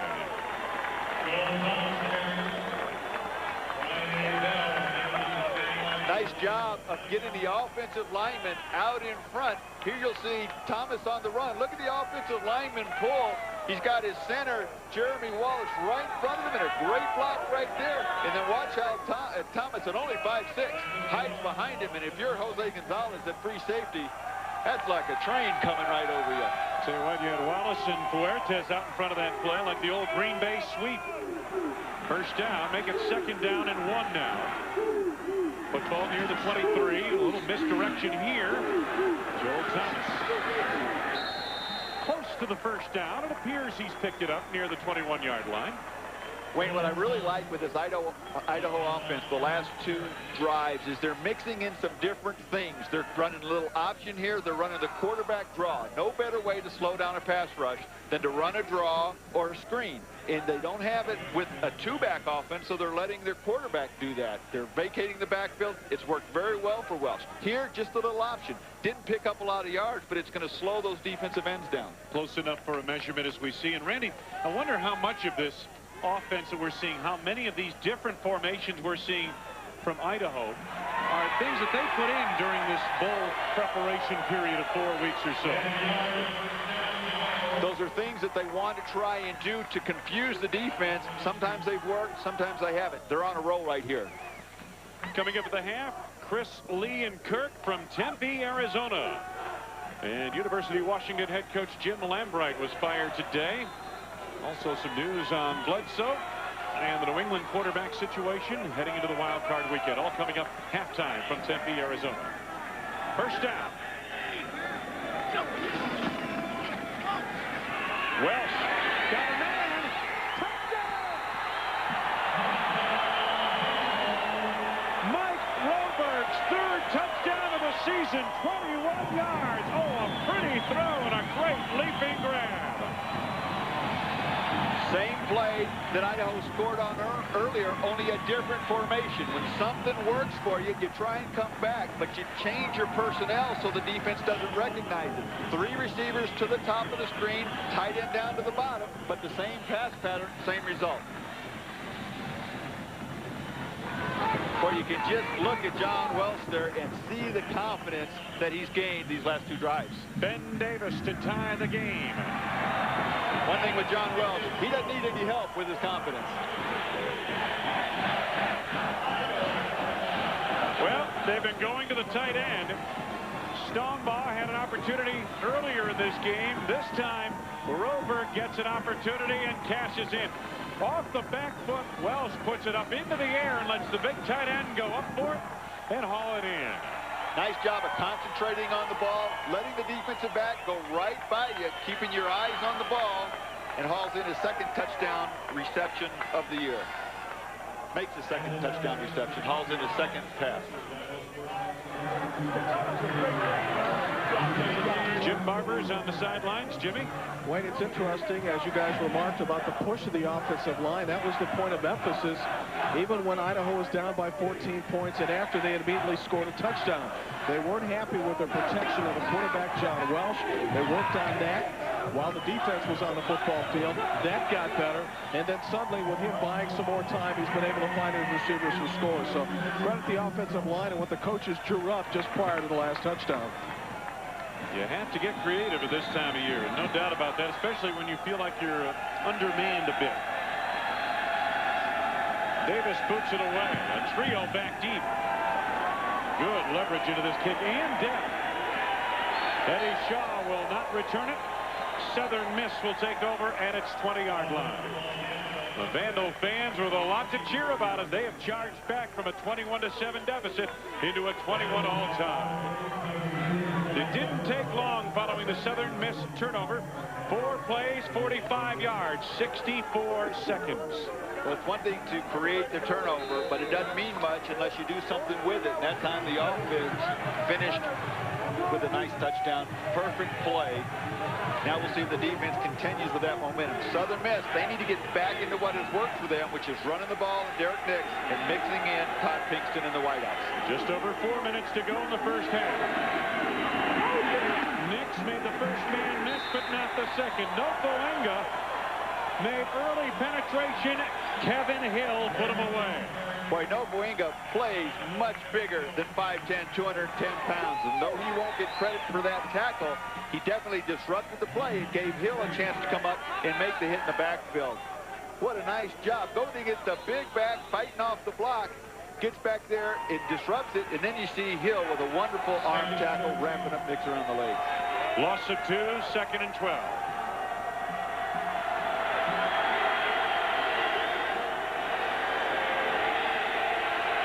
Roberts maybe changing the play at the line. And it opens up over the middle. Derek Nix to the 25 on a gain of about 7. Nice call that time by Roberts. I think it was an audible, but there were no down linemen. So sometimes when you don't know who's down and who's not, you don't know who to block. When you run a draw, you just let your lineman fire out. Nix up to 69 yards, 17 carries. Southern Miss just 2 of 7 on third downs. 3rd and 5.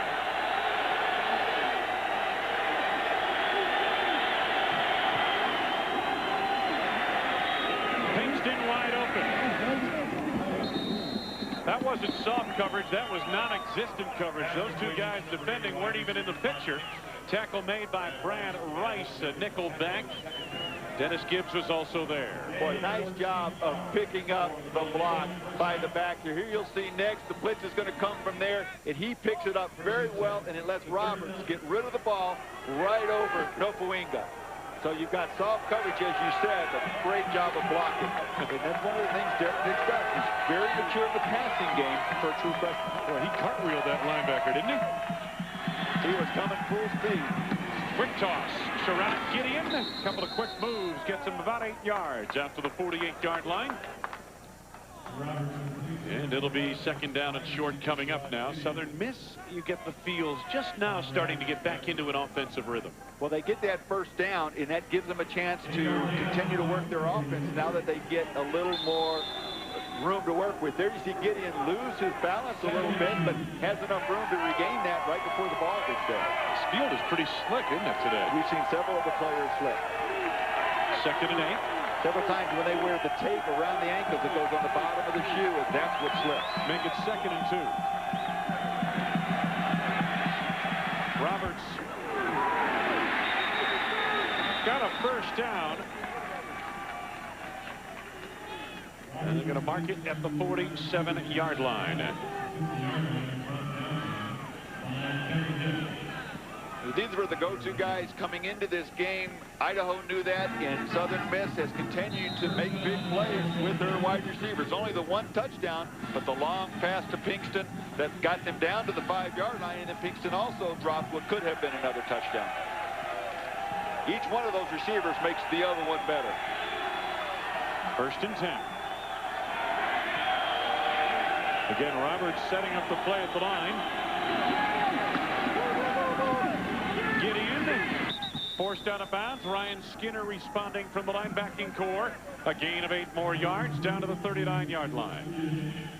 One of the things Lee Roberts has shown me so far, Wayne, is his ability not to force things. Here you see the blitz coming. If it's not open deep, take the short thing. You've got 1:30 left in the half, trying to get in field goal range first. Excellent route by Gideon, and Roberts throws the ball quickly, gets it to him before the defense gets there. Roberts has really shown he's got a good command for this offense and what his coach wants him to do. Roberts now over 200 yards passing, second and short.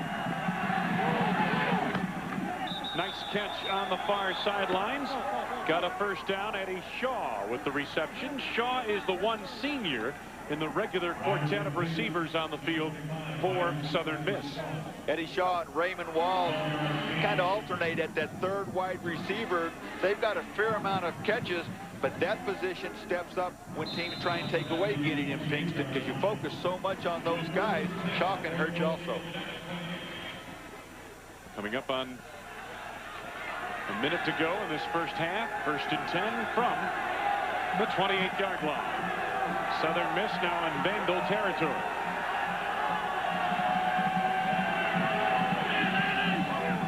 Motion from the big tight end Dantzler. Penalty markers on the field. And now a white flag. It's some extracurricular pushing and shoving going on. I saw Alexakos get shoved to the ground, and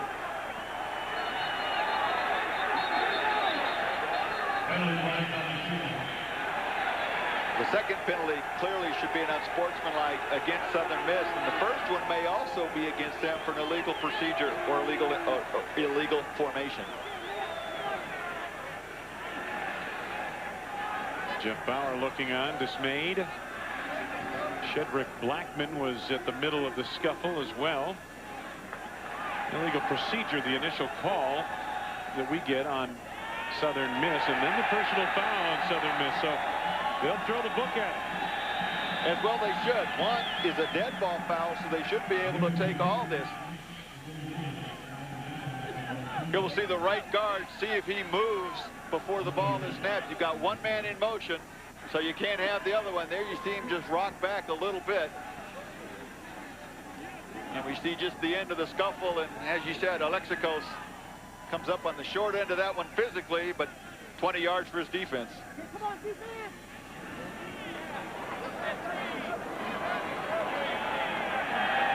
Nick Devine has had trouble with this microphone all day, but there's the call against the offense, and then the personal foul assessed as well. So this backs them up now. Back to the 47-yard line of Idaho. Instead of inside the 30, Southern Miss with a first and long. Well, you see Jeff Bauer there doesn't understand when the defense hasn't stopped you, you're moving the ball. Why do things to stop yourself?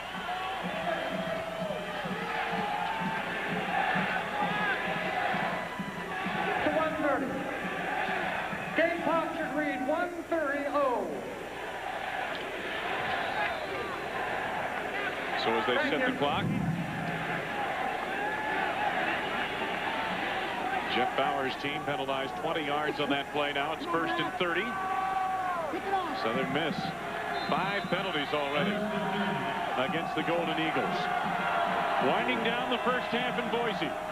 Tied at 21. Lee Roberts first and long. Derek Nix hit in the backfield. And Big Will Beck would not let go. The true freshman from Verndale, Washington.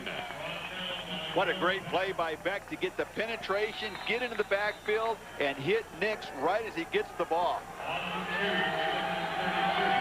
Loss of 1, second and 31. Roberts screens it out. Derek Nix. Nice tackle made by Bryson Gardner. Nix down at the 42-yard line. Gain of about 8 yards. 52 seconds left to go in this first half. Southern Miss was in command not long ago, but Lee Roberts and company are in a dogfight now.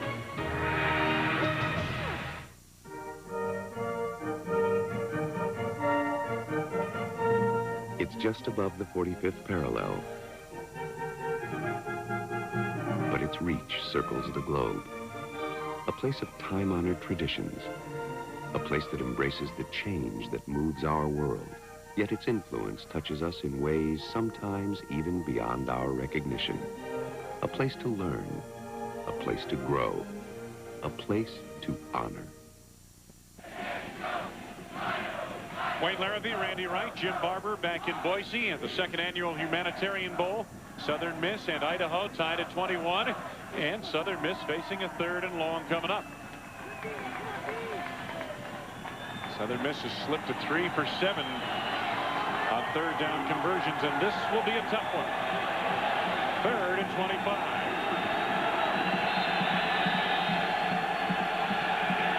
Four receivers set. Roberts hit from behind, fumbled the football, and Will Beck's got it.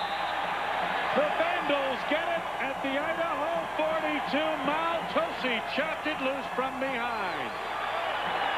Jeff Mills told us that he needs his inside guys to play well the entire game. They're very short on depth there, and there, as you called it, Wade, Maltosi knocks it, chops it from behind, and the ball comes loose, and Will Beck, a good lesson here, never give up on the play. Will Beck comes from the defensive line way on the other side, never gives up on Chasen Roberts, and he's by the ball and can recover it.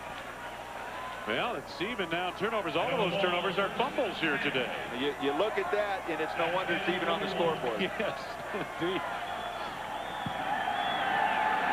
So we've got 43 seconds left in this first half. Idaho takes over. Football's at the 42. Welsh finds a man over the middle. Roberg, the tight end, to the 45-yard line on a gain of 14 yards. Boy, the tight ends are playing a bigger role here, Randy, than we expected. Well, the defensive backs and the coverage are dictating take away the wideouts, and Idaho has had some tight ends emerge here, and they have created some big plays.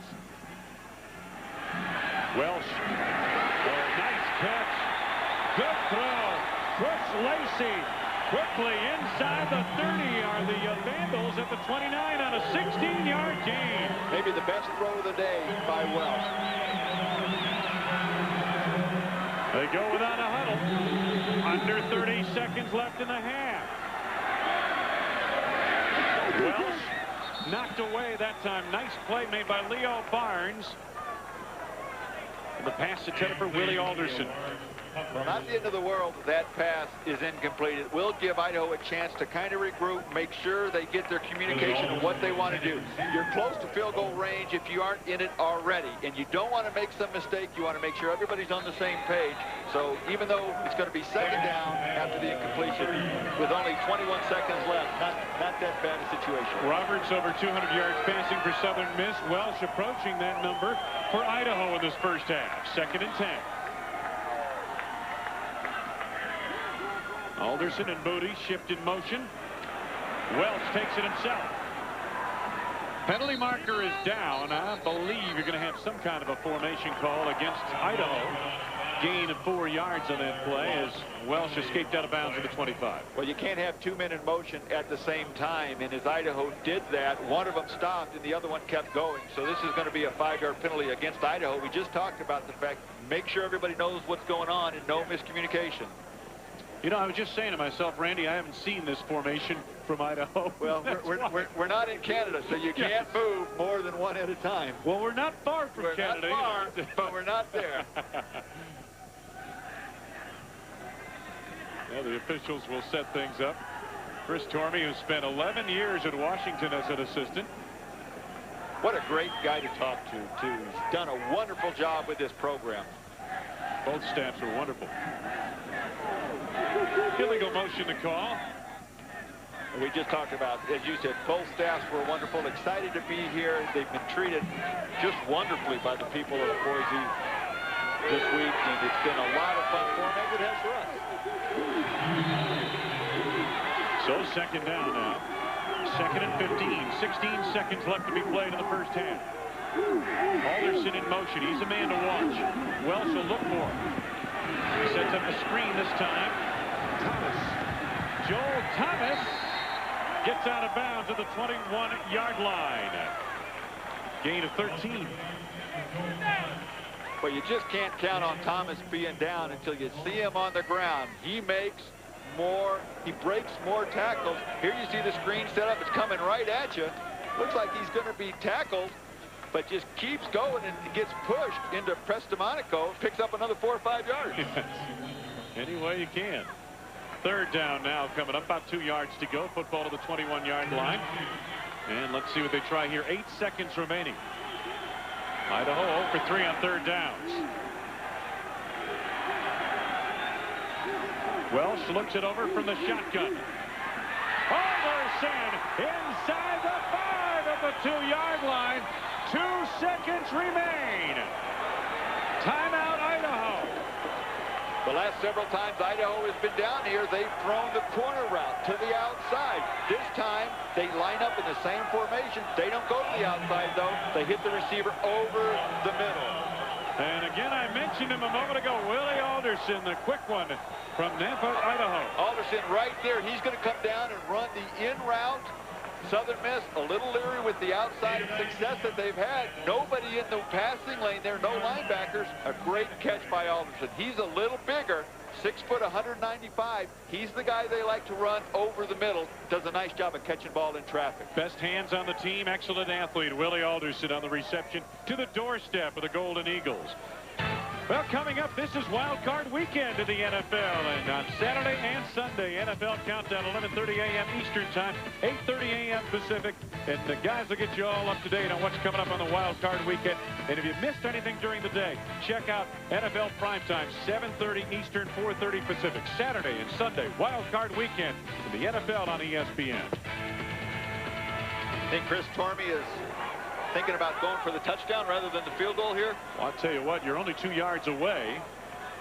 If his team, though, I think he's got to kick the field goal here. If his team can go in with the lead, with the way they played in that first quarter, that would be an outstanding accomplishment. Here you see they almost caught up with the passing yardage. Should be no surprise we see 467 yards of passing offense in the first half. After all, we are in Big Sky country, and the air is a little thinner up here, isn't it? Well, your defensive coordinators can't say they caught me off guard. Well, if you're thinking about going for it, there's the size of the two lines as they stack up. Well, what we said earlier, it's not as much of a size difference, but a strength difference. Southern Mississippi, a much more established program, is much stronger. And they're going for the touchdown. First and goal from the 2, 8 seconds to go. Play action. Wells got a man. Touchdown! Michael Moody, the running back. Not only will Idaho go to the locker room with the lead, they're going to have a touchdown lead. It's 27-21. You shouldn't be surprised by anything Chris Tormey does as an offensive coach in calling different plays, strange formations. You saw them huddle up on the sideline. They disguised the personnel. They ran out, went on a quick step, on a quick snap, and it worked perfectly before Southern Miss was ready. To make it a 7-point lead. Well, a moment ago, we were thinking kick the field goal, take a 3-point lead into halftime. Boy, would that give you some momentum. But the gunslinger, John Walsh, 59 yards and 6 plays. And on first and goal with 8 seconds to go in the half, he finds Michael Moody, a junior from Long Beach, California, Cerritos Junior College transfer, in the end zone, and it's a 7-point lead. Chris Tormey, his team is him all the way back from 14 down to 7 ahead. We're going to take a break right now. More ESPN News coming right back. We're at halftime of the Humanitarian Bowl on ESPN2.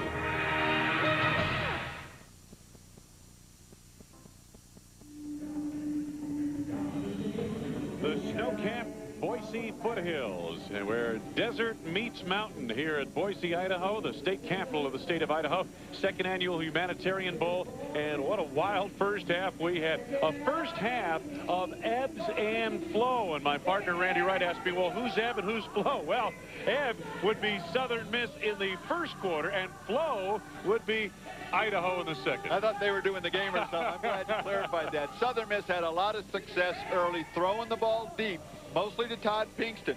Idaho did a nice job of adjusting and took that away. And Idaho's success in the second quarter came, of course, John Welsh got hot, but they also got Joel Thomas involved in the running game. Let's take a look at the highlights of the first half, or a few of the highlights, what we have time for at any rate. It was Southern Miss that got on the board first. In close, 2 yards. That's a quick slant. Sherrod Gideon for a 7-0 lead. Gideon 5 catches, 49 yards in that touchdown reception. 7-0. That was set up on a fumble by Jerome Thomas. But watch redemption for Thomas here as he follows the seam, cuts it back, gets a good block from Skinner, the linebacker, and goes all the way 98 yards to the house, and a 7-7 ball game.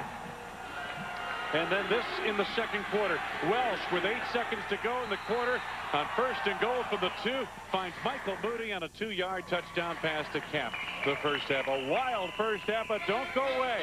The kickoff for the second half is coming up from Boise after these messages.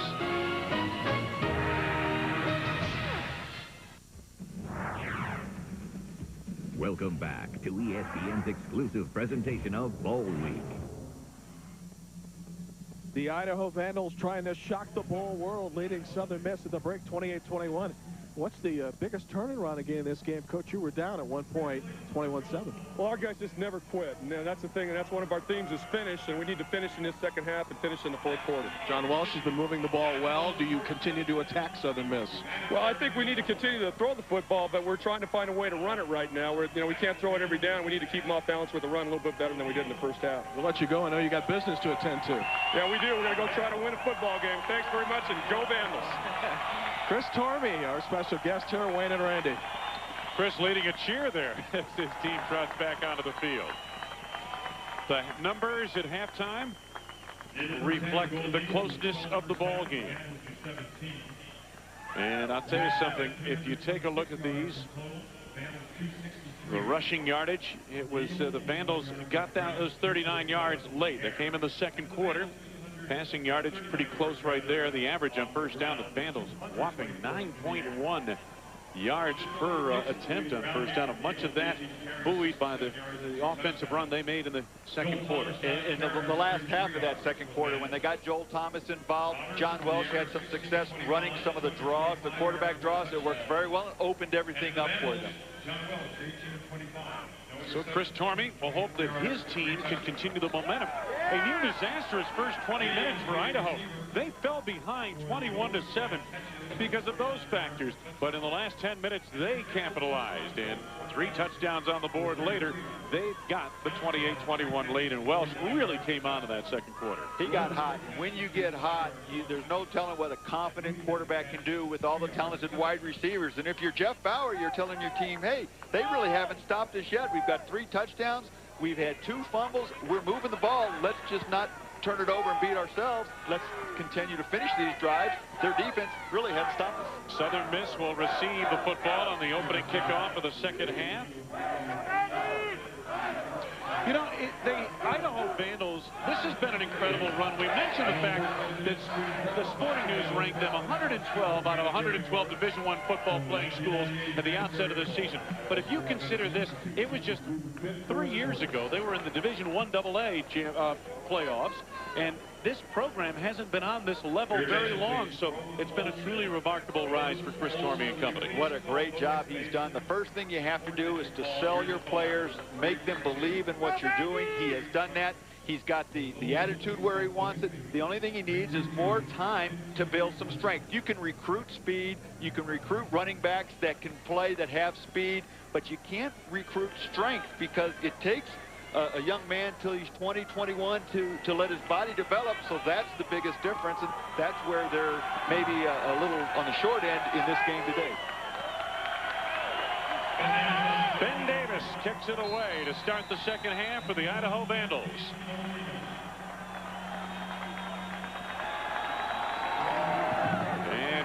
his kickoff. Eddie Shaw tracking it toward the near side of the 2.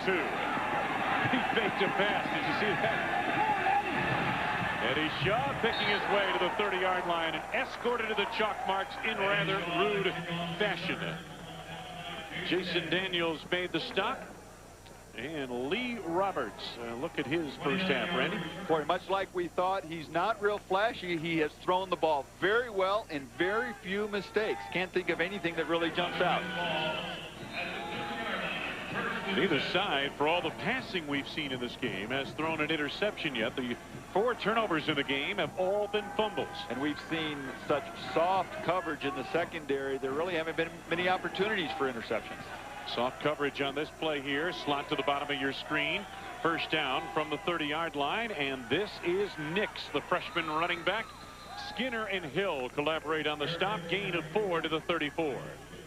Boy, Ryan Skinner plays the game like few linebackers. He just plays with a reckless, suicidal attitude out there. In fact, 3 of the first 4 games, he had a personal foul, and Chris Tormey told him, hey, if you get any more personal fouls, I'm going to cut a finger off for every one.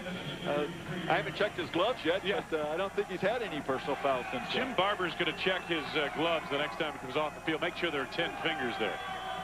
Second down and 6.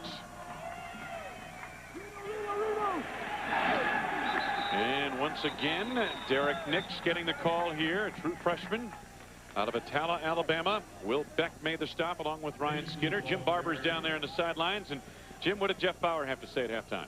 He seemed to be pretty calm about the situation, even as he approached me, Wayne, before the second half began. His feeling was generally that we still have a lot of football to play and we can move the football. We need to get a handle on John Welsh's passing. The substitution patterns have been able to figure out, but they're not able to get in touch with the receivers of Idaho, and that's been a big problem for Southern Mississippi. 3rd and 2 for Southern Miss at the Golden Eagle 38.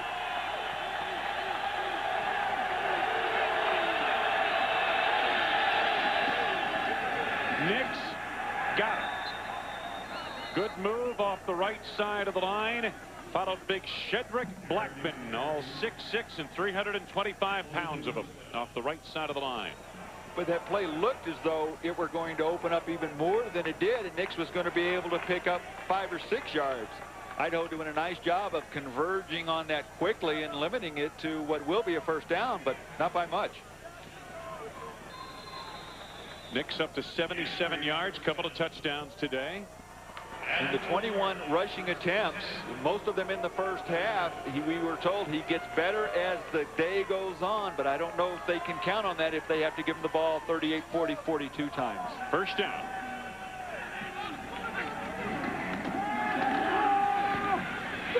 Gideon roped in before he's able to get a first down across the 45-yard line. Quick coverage in the secondary. Tom Rayner, who recovered a fumble earlier today. Also over there was the safety man, Bryson Gardner. See, Rayner just not wanting to give up the big play. You give a lot of coverage, but then you're a lot of cushion, but then you come up and you make sure of the tackle. You don't want to let these fast receivers break that first tackle and turn it into a big play. Pinkston hurt this ball club early in the ball game, and they may have switched Dennis Gibbs at times over to Pinkston in the second quarter, now in the third. Second down. The ball tipped into the air and then knocked down by Lee Roberts. Roberts trying to hit a slant to the right side, and no Moenga, I believe the man who got a piece of it.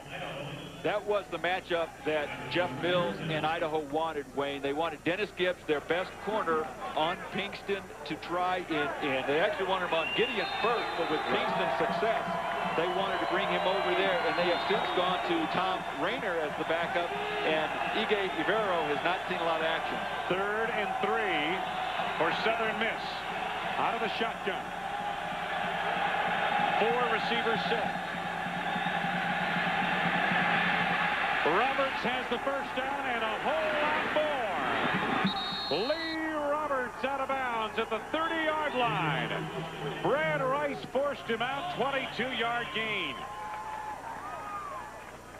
What a nice job by Roberts to see the open in the middle. You'll take a look at 44 Skinner there. Watch the move. Roberts just goes right by him. There he is right there. Watch Roberts go right by him. He comes up and I don't know if he thought he wasn't that fast or what, but he just flew right by him, made a nice run and a nice game when Southern Miss really needed to keep control of that ball and pick up that first down. Opening drive, second half, first down at the Idaho 30 for Southern Miss. Roberts wanted to go left with it. Is it a catch? Yes, it is, and a beautiful one by Gideon. Gain of 9, just short of the first down. Where these Southern Miss receivers really have a presence of where they are on the field. They know when they're inbounds, right where that sideline is. Nice throw, but watch out, Gideon keeps those feet inbounds, catches the ball, and then falls. That's a Chris Carter catch. You see him do that for the Vikings all the time. These are two polished receivers, Gideon and Pinkston, and they're both coming back next year. 2nd and 1. Nix pounds away to the 18-yard line on a gain of 3, and it's a first down for Southern Miss as they begin, Randy, to pound it out here against this Idaho defense, and that's part of the game plan. You know, it's funny, Larry Keck, the offensive coordinator, was saying we like to loosen things up with the pass early in the ball game, but in the third quarter, you like to hunker down and slam the door with the running game. They felt that midway through the third quarter, their offensive line has got to take over and start to control the game. They want to throw it early, and they don't want to stop throwing it, but that's where they feel they have an advantage. Dantzler in motion. Good block by Nix. Fumble by Roberts. Recovered by Will Beck.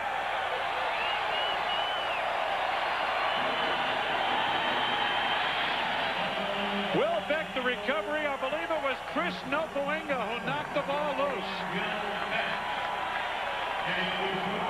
Nofoinga is blocked and blocked pretty well. Gets up off the ground, comes back and forces the fumble. And Will Beck, again, continuing with his pursuit. Here, watch Derek next. There's the block. Nofoinga goes down, comes back, knocks the ball loose. What an effort. Will Beck, always around the ball, recovers his second fumble today. What an effort by Nofoinga. First down off the third fumble recovery of the day by the Vandals. First down for the Idaho offense. 38-yard line, Idaho territory now. What do we have? Penalty markers are down. Delay a game, I believe. I believe that's what the call is going to be. Jeff Bauer, again, you just saw him there on the sideline wondering what he has to do to his offense to convince them if we don't beat ourselves, we're moving the ball. There, they had a wonderful field position before that one. Meanwhile, Idaho knew that they had to win this category, turnovers, to have a chance in today's game. Well, they're winning the turnover category now, and they lead by 7. Slot at the bottom of your screen. Alderson in motion. Welsh under immediate pressure from Scott. Coming back for it and making the catch on the play was Ethan Jones, but a loss of yardage back to the 28. They lost about 5. I think they were trying to set up that wide receiver screen, but there was no protection, no blocking at all. You at least have to slow them down. And Welsh did a nice job of just getting rid of that ball. And Jones in the backfield, when he caught it, would have been better off to just drop that ball, let it hit the ground. Cedric Scott with the pass rush pressure right up the gut. Now it is second down. Good time to go on a long count when you get that aggressive pass rush. Maybe pull them off sides.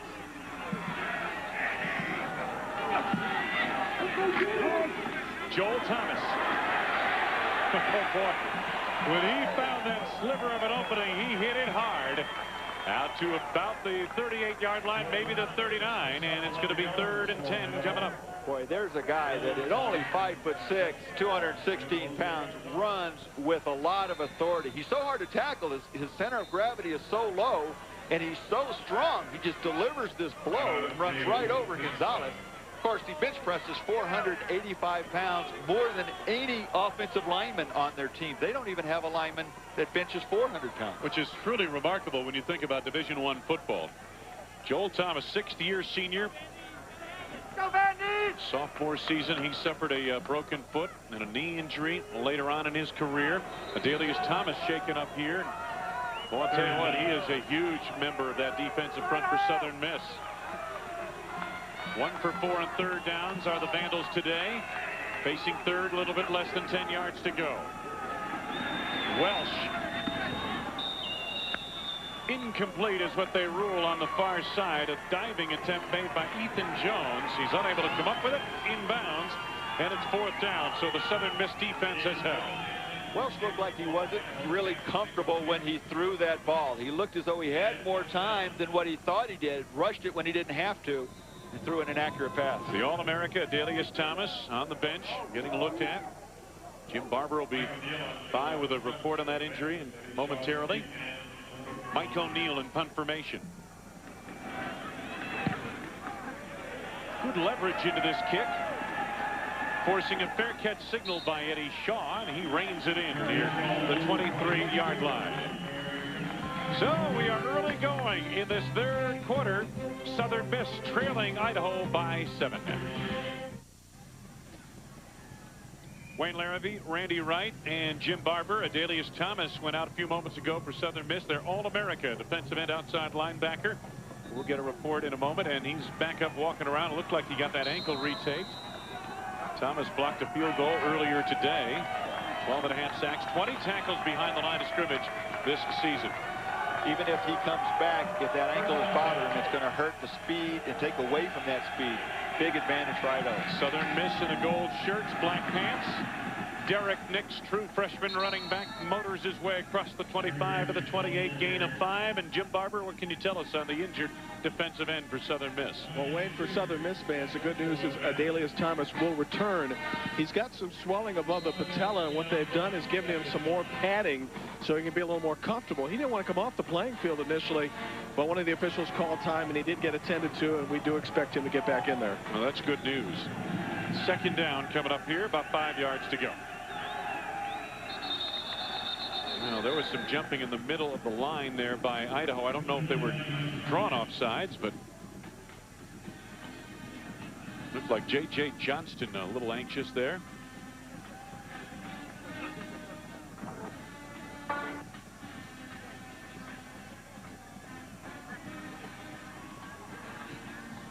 Nick Define has had a heck of a time with that microphone down there in the field. See him right up the middle there watching the ball, and Roberts doing a nice job drawing him off as several of the Vandals jumped. And yep. Offsides against the Vandals. 1st down now as a result of the penalty for Southern Miss. People take that frustration out on Southern Miss on this play. Roberts under pressure. Boy, almost a great example of prestidigitation, but he could not get away. Jasek and Alexikos rained on the quarterback back inside the 30-yard line. And it's a loss back to the 26 of about 8 yards. Pretty nice job of coming from all different angles right into Roberts. There you see Alexikos comes in there, though he misses him. See Skinner there. And then, of course, Jasek is back in. You just can't get away from all of them. And all of those are linebackers. Idaho bringing all 3 of their linebackers along with their 4 defensive linemen. 2nd and about 18, almost 18 yards to go. Roberts on his own now. Nice job to escape out of bounds. They're going to mark it to the 31-yard line. Look to be a pickup of about 5. Boy, very aggressive defensive game plan here as this third quarter has gotten underway. Idaho coming after Roberts, not letting him get into that rhythm that he was in early when he hurt them so much with the deep passes. 3rd down coming up for Southern Miss. And they have struggled on 3rd downs, mostly because they've been in 3rd and long situations this season, this game. 5 of 10 overall, but at one point they were just 3 of 7. 3rd down and about 12. Roberts, quick release. Kingston not going out. Oh, he stays in play. Gets up the football. Idaho recovers.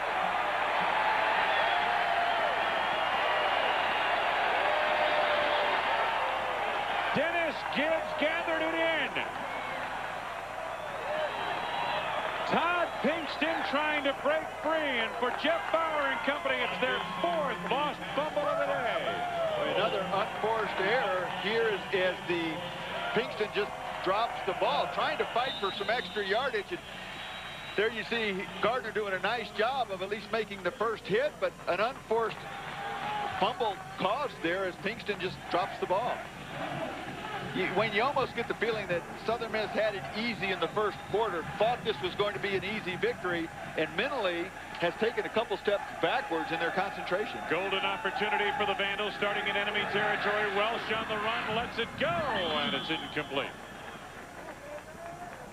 Townsley was in the vicinity. T.J. Slaughter rushing the quarterback. Take a look at the fumble again. He slips loose here from Bryson Gardner. He's got the ball. Now as he starts, it just pops out. Looked like he lost control of it momentarily, was trying to tuck it away again. Then he picked his eyes up, started looking at the oncoming tacklers, and lost control of it. 2nd and 10 coming up now for the Vandal offense. Jeff Bauer's got the headset off. He's got to see this firsthand.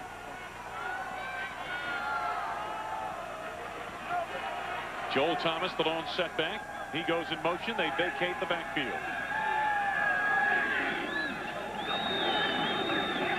Welsh, a short drop.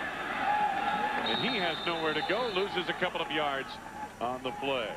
ESPN Radio will present the final 4 days of the 1998 college football season with coverage of 3 of the Bowl Championship Series games.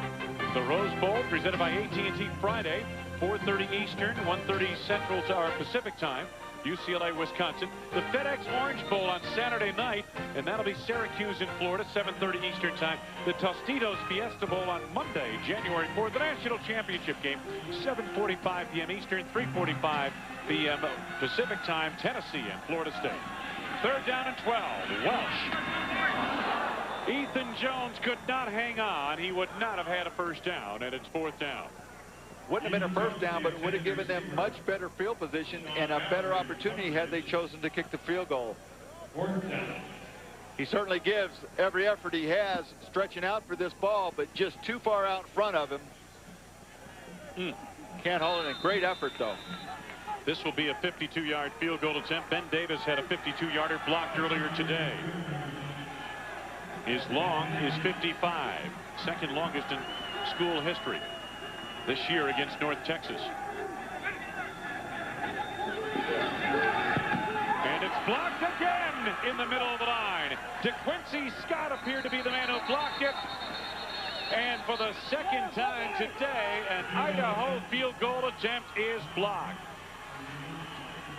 Southern Miss thwarts the Vandal opportunity. And Adelius Thomas returns, yes, albeit limping, but he comes up with a football.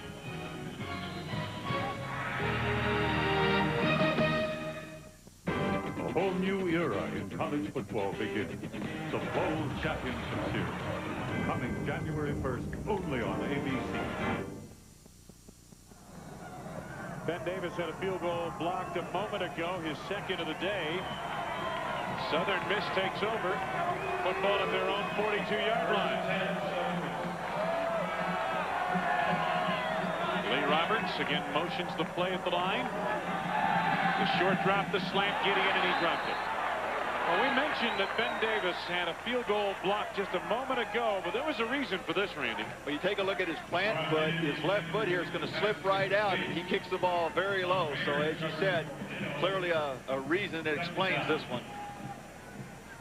Well, the way that ball bounced, too, straight back, fortunate for Idaho that somebody in Southern Miss didn't pick it up and just continue running with it. Well, the Idaho kicking game has been shaky at times this season, and we've seen evidence of it here today. Well, you hate not having the points, but you also give Southern Miss excellent field position. From the 42, 2nd and 10. Gully, the receiver, in motion. Right through the hands of the intended receiver, Gully. Not expected to play a whole lot. Josh Gully, a quarterback wide receiver out of Grand Prairie, Tennessee, caught a pass earlier today. That one he should have had in 2 plays now. We've seen Gideon drop a pass and now Gully drop a pass. Roberts is still throwing the ball right where he needs to. His receivers, though, not concentrating and dropping the ball. We've seen signs of that with the fumbles, the drop passes, some of the penalties. Southern Miss doesn't have their concentration where they need to. 3rd and 10. Roberts, 19 of 31. 242 yards passing. Pass short of the mark, intended for Eddie Shaw. Pass rush pressure on. Jasek, the linebacker, was all over the quarterback. There is a flag down. I would think it's going to be for holding, though. Yep, holding against Southern Miss. They may decline this. It would bring up a 4th down, and they should decline this and get the ball in relatively good field position. It's one of the things that Jeff Mills told us he needed his team to do. They need to force Southern Miss into 3 plays and out. They can't let them continue to control the ball.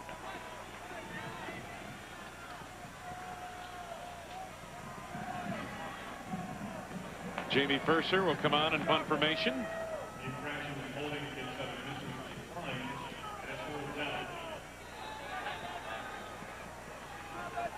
Vern Bernard, back deep, ranks 20th in the nation in punt returns.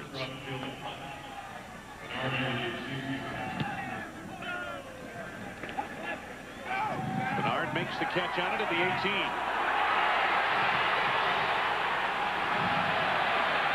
Chased by Jamie Purser, out of bounds. 32-yard line of Southern Miss. 40-yard punt, 50-yard return.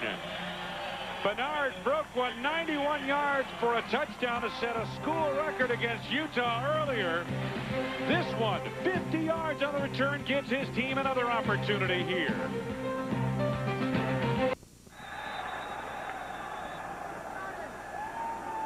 Back in Boise, Ethan Jones caught that ball out of bounds. And so it'll be a 3rd down coming up for Idaho. John Welsh running a little option on the previous play and picked up about 5 yards. Boy, how quickly things can change, Wayne. It looked like Southern Miss was going to have excellent field position, and they did after the blocked field goal.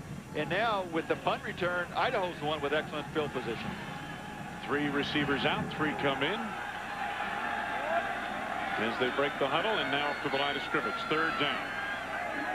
A little bit less than 6 yards to go. 4 receivers are wide to the right side of the formation.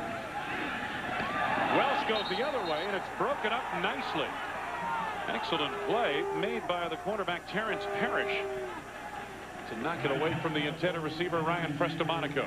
I think we're going to see Chris Tormey go for it here on 4th down rather than send this field goal unit out there with the problems they've had with trying the 2 long attempts already. You're exactly right. I think it's 4th down. About 6 yards to go. A little bit less than 6. 6:02 to go, 3rd quarter. 28-21 was our score at halftime. Alderson in motion. Screens it out. Thomas. 1st down. Thomas roped down by Brian Bell near the 16-yard line. 13-yard gain. Great job by Thomas. You know, when you're trying to tackle a guy that's 5'6", it's just kind of hard to find him. And here, it looked like it was pretty well defensed. But then you come up there and it's like, where'd he go? He just slips right through there. Great job of running.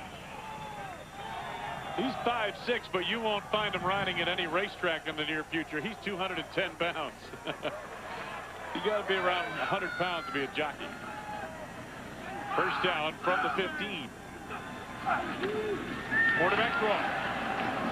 And this time, Welsh not going to get too far. Got about a yard out of that. They've gone to that well a couple of times, Randy, and I think the kids from Southern Miss starting to recognize it. DeQuincy Scott, principal defender. You know, that's a good point, Wayne, in that sometimes that play may not work every time for big yardage, but if it slows the pass rush down, if it keeps the DeQuincy Scott and the Cedric Scott and the Dalius Thomas from rushing full speed, then you've accomplished it because you've given Welsh more time to throw, and that's where he's really going to hurt you. 2nd down, about 9 yards to go.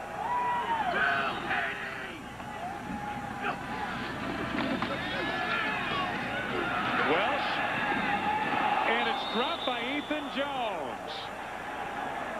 It's a tough throw for the quarterback, rolling out left, coming back over the middle.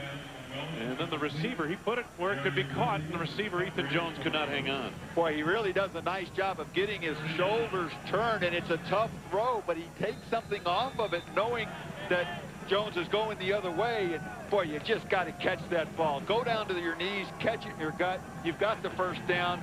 Now you put your team in a third down and long, and you just got to make that catch. Not good for the Vandals on third down. Welsh in this quarter, 2 of 8 passing. Welsh drills it in. This time Ethan Jones, the reception. First and goal at the 3. What a move by Ethan Jones to get open right at the line of scrimmage. He just puts a nice move up top. Brutley goes to the outside. Even a pass thrown a little bit behind him, and Jones has got enough separation to come back and catch that ball. What a difference a play makes, right? Ethan Jones drops the pass over the middle on the previous play, comes up with a good grab here. It's first and goal for Idaho.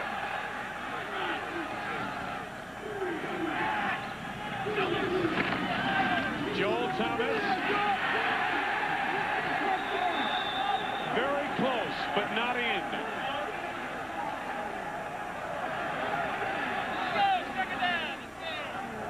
It's going to be second up. The helmet and shoulder pads are in. The football is not. Well, as you said, that was close. It looked as though Thomas was going to be able to get in there. Take a look here and see if the ball does actually hit the line or it becomes up short. Boy, he's in. The knee hit the ground first is what they ruled. Before the ball hit the goal line. Don't know if it could be any closer without being in. What do you think here? Quarterback sneak? I think they'll give it to Thomas again. You're right. Thomas tried to go airborne and was met at midair. He may have lost a few inches on that salvo. And that would bring up third down. But that's a long jump for Thomas to go airborne. Not much penetration that time. Excuse me, not much push coming off by that offensive line. A lot of bodies, a lot of banging. It's a man's game inside the 1, isn't it? It sure is. No place to hide. 10th play of the drive for Idaho.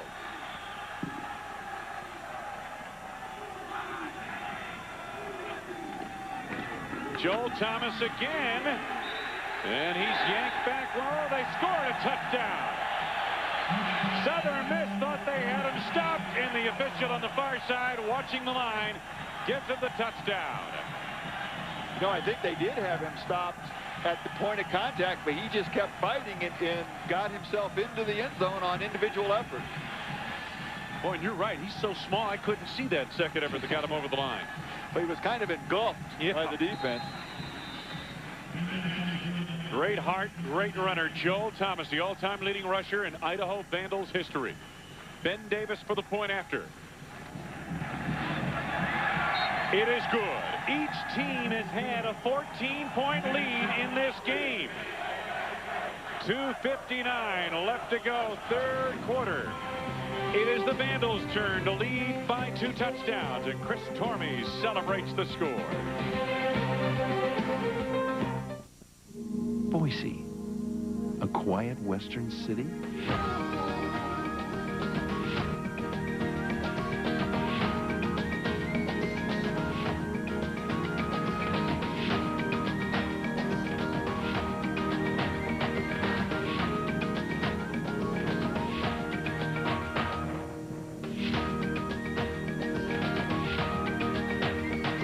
Boise, never a dull moment. Wayne Larrabee along with Randy Wright, Jim Barber, 2:59 left to go. Third quarter, 35-21 now. Idaho on top. And the Vandals in the black jerseys kick it away. Ben Davis.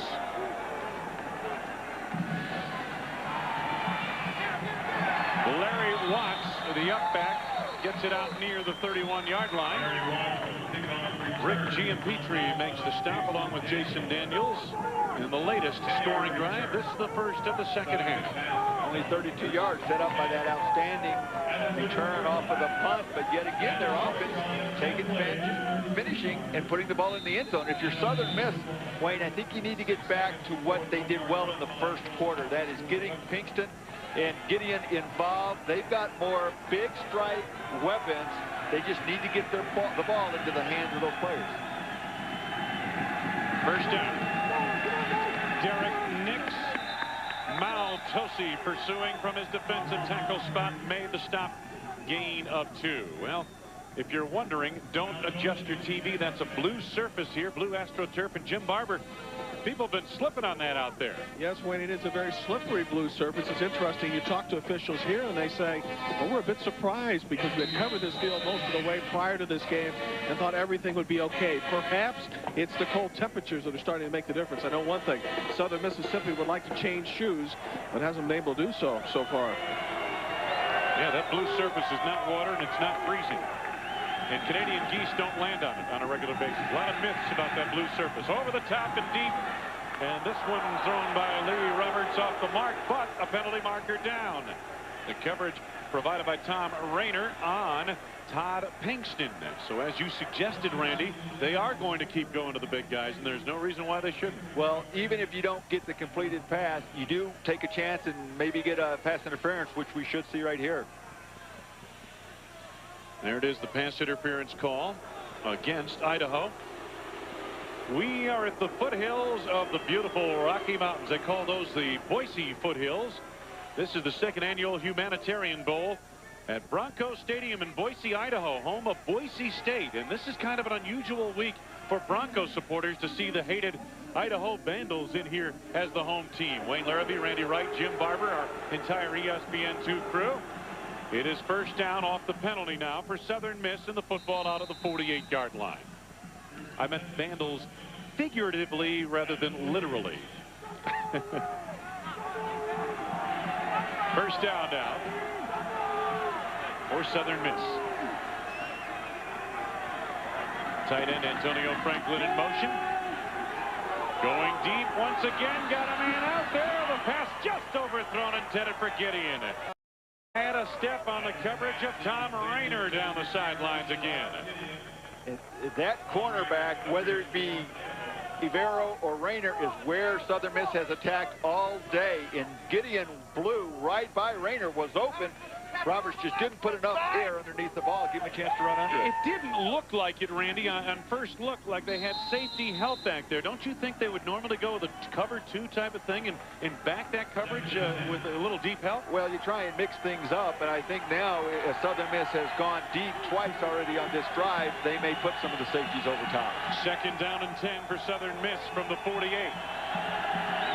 Roberts going short pattern. Gideon makes the catch, and the force made by the linebacker Skinner chased him out of bounds to the 41-yard line of Idaho, and it's a gain of 11 to a first down. When you go with a 2-deep safety over the top, this is one of the things you give up, is this little zone right in here where you've got plenty of room there. So when you want to try and take away the deep threat, you have to have a linebacker come out and cover on a wide receiver. Instead of a quicker safety who's more adept at pass coverage, and yes. The safeties can't come up, so therefore it's a chess game, and that time they guessed right. Gideon been a busy man today. Caught the first touchdown pass of the game. From the 41, first and 10. Roberts again going over the top for Pinkston, just off his fingertips. Well, I'll tell you something. Tom Rayner is getting a workout down the sideline, and that time they did have safety help coming from Bryson Gardner. Well, I think they've realized what they've done is they've started to roll the safety, let him help, but they're letting Gibbs go 1-to-1. Here you see a beautiful pass, and there's Gardner, number 10, the safety, going over top, but really pretty good coverage right there. Rayner stayed with him. Rayner's with him foot for foot and step for step, but boy, if you're Pinkston, I thought at first maybe you got to lay out for that ball, but that really wasn't it. It wasn't one of those. It was just pretty good coverage. Second and 10.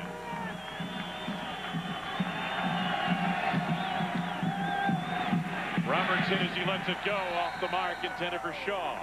Pinkston was also in the vicinity. That pass was intended for Shaw in the short pattern over the middle. And good pass rush pressure that time by the Vandals up front. that's one of the big adjustments that they have made defensively in this third quarter is they have become aggressive with their pass rush. They're not letting Roberts sit back there, and they're forcing him to throw like that off balance. This big Will Beck, the true freshman out of Bernadale, Washington.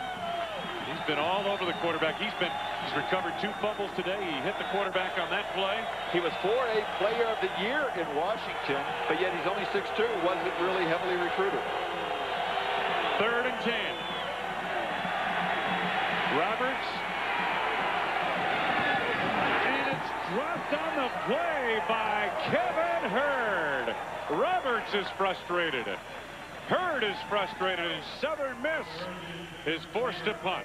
Well, you see Roberts there just shaking his head. He can't do any more than what he has done in this quarter with giving his receivers a chance to make the play. He's making the play, buying time, throws a nice pass, and you just got to catch that. Randy, they've had 3 drops in this quarter alone. By different receivers, and you just don't get that many opportunities because Idaho is doing something when they get the ball, so you've got to keep it and keep the drives going and pick up first downs on 3rd down like that. Bryson Gardner is back deep to receive this kick from Jamie Purser. It's a high spiral. Hits on the 3, stays in play, and is down near the 2-yard line.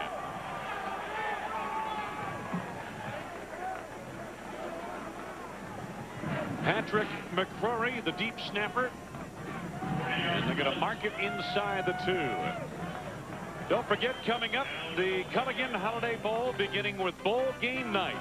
And that'll be this evening on ESPN. 16th ranked Nebraska against number 6 Arizona. 7:30 p.m. Eastern Time, 4:30 Pacific Time from San Diego, California.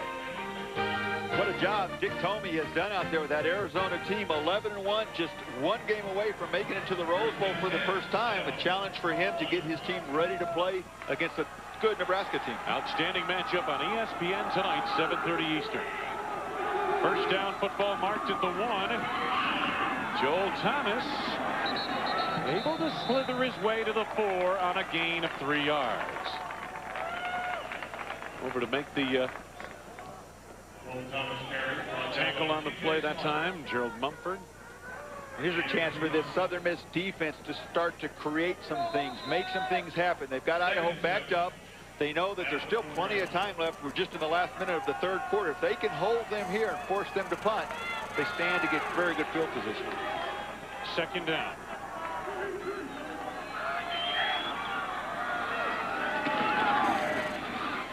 Joel Thomas trying to get to the outside as a convoy of blockers, and is close to the 1st down. You know, it's the last burst at the end of his runs.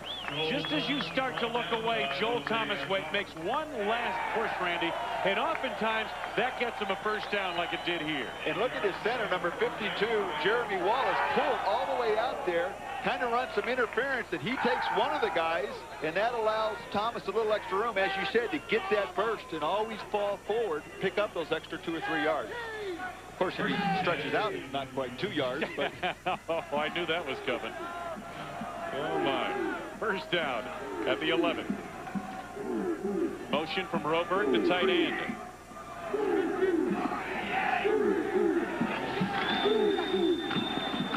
Joel Thomas trying to cut it back on the slant. Out across the 15 to the 16-yard line. Gain of 4 yards there. And again, very conservative play calling this deep in their own territory.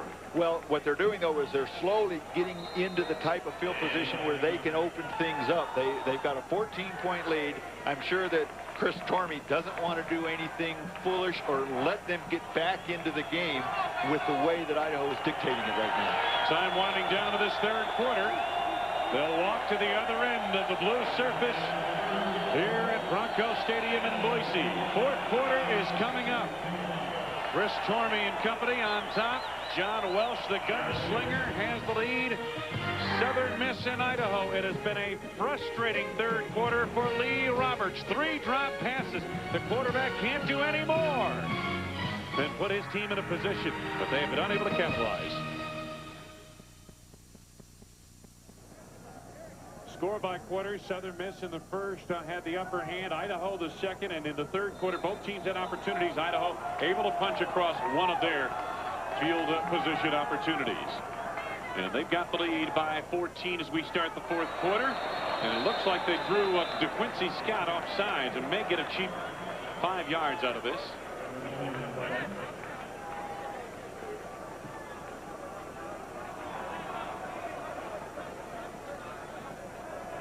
So they discuss it, and Nick Define turns on the mic. That won't work again, but does motion offsides against Southern Miss, and this will get Idaho close to a first down, if not a first down. And they're going to call it a first down. So the 1st and 10 from the 22.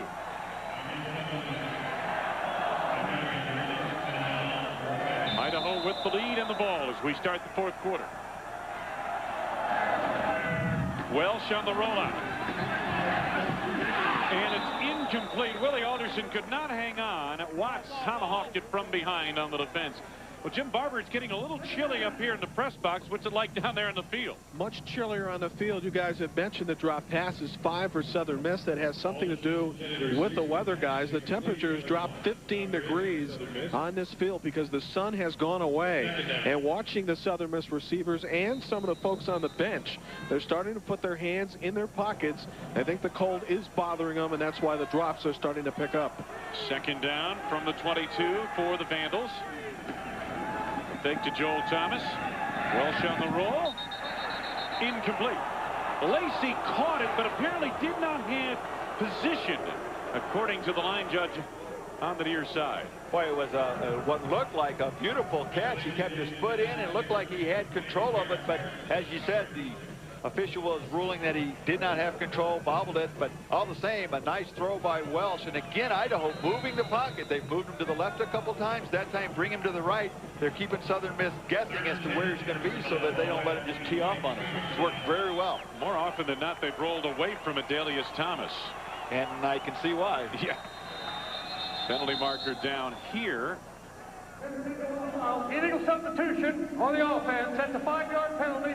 Third down. Well, I can tell you what Jeff Bauer's thinking on the near sidelines. He's saying, finally. It's about time. Finally. Chris Tormey and company on that Idaho sideline with their substitution. They call it controlled chaos. With their substitution pattern, so to speak, they do push the envelope as to getting people on and off the field. But they were very clear as to what they couldn't do, and for the most part, as you said, they pushed the envelope, but they do it legally. That time it went over the edge just a little bit. Third down at 15. Welsh in trouble. Nonetheless, escapes across the 25 to about the 28-yard line. He's short of the first down. A gain of about 11 yards. See, Adelius Thomas coming off the field right there. Watch him as he's chasing down John Welsh. Welsh steps up. Thomas just can't get him, and you wonder maybe if he didn't have the sore ankle, the sore leg, would he have been able to reach out and grab him and bring him down in the backfield. Eddie Shaw back deep to receive this punt from Mike O'Neill.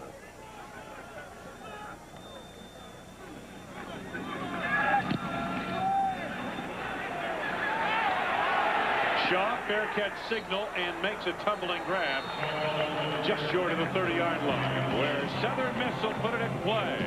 13:58 to go in the third. The Vandals on top.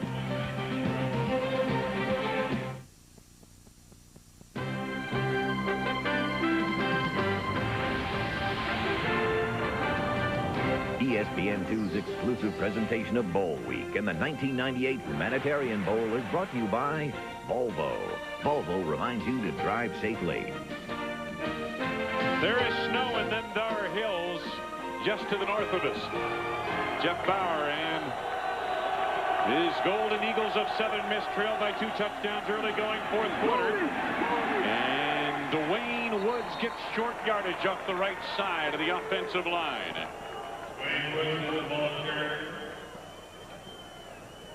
Jeff Bauer trying to figure out a way to get his receivers to catch the football and then hold on to it after they catch it. They need to be a little more aggressive now. They still can't go completely to the passing game. Last drive, they tried to loosen things up and throw it deep. I think they'll continue to try and mix that in as well. Gideon at the bottom of your screen. Pinkston's at the top. Under immediate pressure, the blitz by Ryan Skinner. And the quarterback, Lee Roberts, goes down near the 25-yard line. It is a loss of 7, 3rd and long coming up. Well, Idaho does a nice job of disguising where they're all going to come from. But here, you'll see they're back here. The safety's back here. He's not showing it. And then Skinner comes through. There are 2 black jerseys and only 1 yellow jersey, gold jersey to try and pick him up. And he misses him. So now you got 2 guys come through, and they know Skinner's the guy that creates that. He's their leader on the defense. And when he gets going, look at what their defense has done today.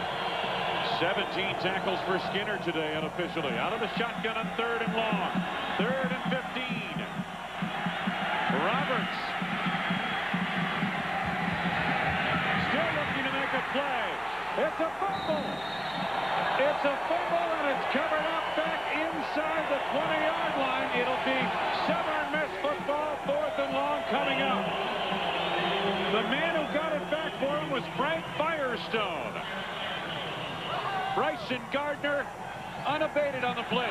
Boy, nobody in his face to begin with, but nobody open downfield, and Gardner comes up from his safety position when he sees Roberts start to run, and then just tomahawks and forces that ball loose, and Southern Miss very fortunate to retain control of it right here and give themselves a chance to punt.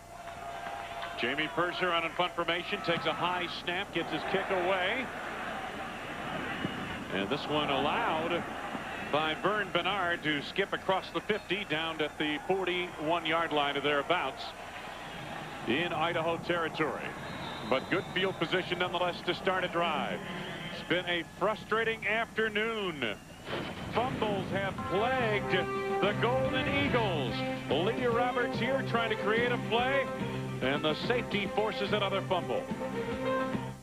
It's a Southern showdown as Aaron Brooks and the Cavaliers battle Quincy Carter and the Dogs. The Chick-fil-A Peach Bowl, Georgia, Virginia at 5, Thursday on ESPN. The Vandal defense rock solid in this second half, and dare I say they have helped turn the tide in this football game. 35-21, they're spinning a shutout in the second half of Southern Miss. Lee Roberts trying to figure out what he needs to do in this 4th quarter to get his team back in it. Meanwhile, John Welsh has his troops back on the field, and Joel Thomas just starting to crank it up. Lost the football, but he was down by contact. The ball did pop loose, but they are ruling, or are they? No, they're ruling fumble. John Nix makes the recovery. That ball came loose. I thought the officials at first were motioning down by contact, but that was not the case. Not usually a fumbler. Joel Thomas with his second right there, and Larry Watts recovers it in the secondary. And I agree with you, Wayne. It looked as though he were down, or at least very close. Officials unclear as to what they were going to call. Ruled it a fumble. Here we'll get a good look at it coming right at you. Hey, you don't know where the ball comes loose, but his knees weren't down. Looks like a good call. Nix may have been the guy that knocked it loose. It was recovered about 5-6 yards downfield. Now, an opportunity for the Golden Eagles to get back into this game from the midfield marker. Roberts finds Pinkston. And Pinkston out of bounds at the 45. Gain of about 6. Take a look at the storyline. Idaho has capitalized on 4 Southern Miss fumbles for 21 points. Southern Miss just 56 total yards in the second half. Drop passes and turnovers have hurt them. Welsh for Idaho has been pretty hot, to say the least. That 56 yards of total offense for Southern Miss, that's when they were hoping they could take over the game. Hadn't worked out for them. 2nd and 4 now at the 44-yard line of Idaho. Still time for Southern Miss to get back into this one.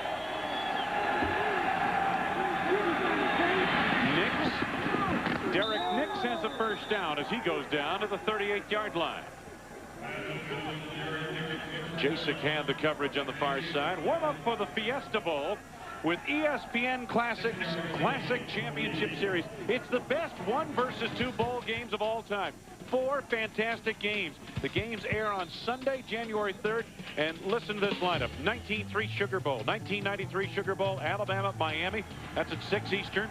83 Sugar Bowl, Penn State, Georgia. The 1979 Sugar Bowl, Alabama, Penn State. And then the 75 Rose Bowl, USC and Ohio State. Roberts trying to loft it to Hurd, and the pass short of the mark. Not sure if there was some miscommunication as that pass drifted toward the sideline. Kevin Hurd running the post.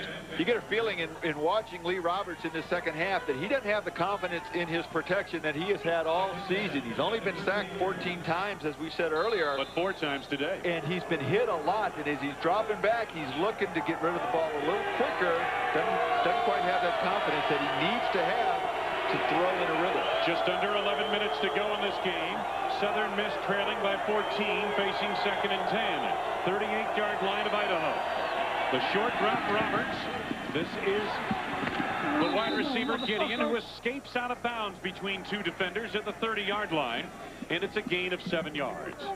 I agree with the play calling that we're seeing with Southern Miss right now, mixing in some of the deep passes, but yet getting the ball to Pinkston and getting it to Gideon short and letting him maybe turn it into a big play. 3rd and 3 coming up. Idaho's been very aggressive on 3rd and short in this second half. We'll see if they come after Roberts again. Roberts may be changing the play at the line. Roberts over the top for her starting attempt, and it's just off the mark. Gibbs had the coverage down the sidelines. A big decision here now for Coach Jeff Bauer. And I would think you've got to go for it on 4th and 3. I don't think there's any doubt you're in 2-down territory. Game situation, given the field position. I agree. Their field goal kicker, Tim Hardaway, as long as 38. You need the 2 touchdowns, and you don't want to give Idaho's offense a chance to get back on the field, so they need to go for this right here. Maybe vacate the backfield and throw one of those quick hits, quick rhythm passes we've seen them with success earlier. Only 1 of 3 on 4th down conversion. Southern Miss today. Roberts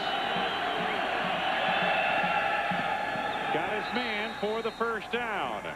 Todd Pinkston on a gain of about 5 yards, just inside the 25-yard line. Well, Lee Roberts is a record-setting quarterback who learned from another record-setting quarterback. Jeff Bauer in his career set records at Southern Miss, and now is the head coach of the Golden Eagles. And certainly Lee Roberts has benefited from his knowledge and expertise at the quarterback position. First down. Football just inside the 25 of Idaho. Southern Miss trailing by 2 touchdowns. Roberts threads the needle to Hurd at the 21-yard line. Gain of about 3. Kevin Hill responded. Coach Bauer on that leaders list for quarterbacks in terms of yardage. Brett Favre over 7,600 yards. You look at Favre and Reggie Collier, that's a pretty good company. Lee Roberts has had a fine career. Roberts trying to lead his team from behind. Under 10 minutes to go in the game. 2nd down, and it's about 6.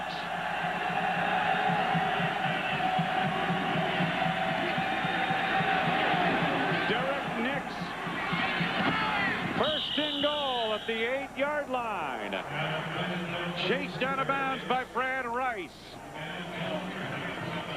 When you've really seen the patience of a Lee Roberts, he's got a lot of experience, 2.5 years as a starter, not trying to force something, taking what's there. Still over 9 minutes to go, and he's got his offense into a rhythm, doing a nice job of just letting his players make the plays. This started on a fumble by Joel Thomas of Idaho. Their all-time leading rusher recovered near the midfield marker by Southern Miss. First and goal to go at the 8. And Randy, looks like Roberts has been calling a lot of plays at the line.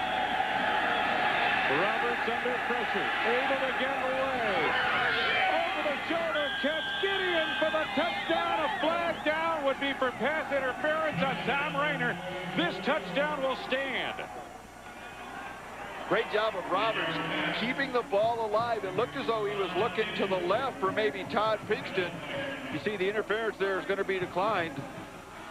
But as Pinkston was covered and Roberts had the pressure up, does a great job of avoiding the sack, but keeping his eyes looking down the field. See what's going on. Here you see Pinkston out here.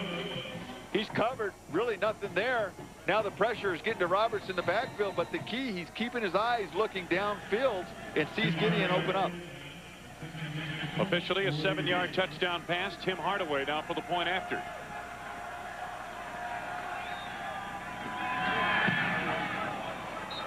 And once again, we've got a 7-point ball game. Sherrod Gideon, a 7-yard touchdown reception, as Lee Roberts was able to stay on his feet long enough to get this one away and bring the Golden Eagles back into the game. Well, you've heard of Moon over Miami. We'll see that at the Orange Bowl later this week. Moon over Boise, and a good ball game brewing in Big Sky country here as Idaho leads Southern Miss. We're at the 2nd annual Humanitarian Bowl, Bronco Stadium in Boise, Idaho. Wayne Larrabee, Randy Wright, and Jim Barber. And it is indeed a ball game. Hannah's kickoff. Good leverage into this kick. Jerome Thomas across the 20-yard line. Jim Barber is down on the sidelines. Jim. Wayne with Sherrod Gideon. He was congratulated by Lee Roberts for the touchdown moments ago, and Lee came over and told him, look, we are going to win this football game. We will find a way to do it. This entire sidelines has come alive for the first time in maybe 2.5 quarters. Defensively, Southern Miss is going to try to slap at the football and force a turnover to get in position to tie this football game. And Jim, it was Jake Weimer, not Mount Tosi, who had the quarterback Lee Roberts by the ankles, and Roberts was able to escape and get that pass away to Gideon in the end zone. Now first down, football to the 23-yard line for Idaho. Welsh. Pass well underthrown as Welsh went down on the play, and that was Adalius Thomas who got to the quarterback. It's been a tough day for Thomas. He was shaken up with a leg injury earlier. You see him limping on the play, but nonetheless hanging in there.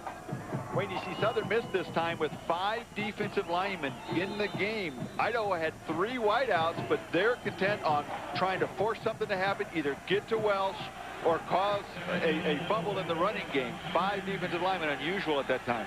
Welsh, a hot and cold passer, 3 of his last 12 this time. Hands it off to the running back, trying to escape to the right side. Joel Thomas for no yardage or very little.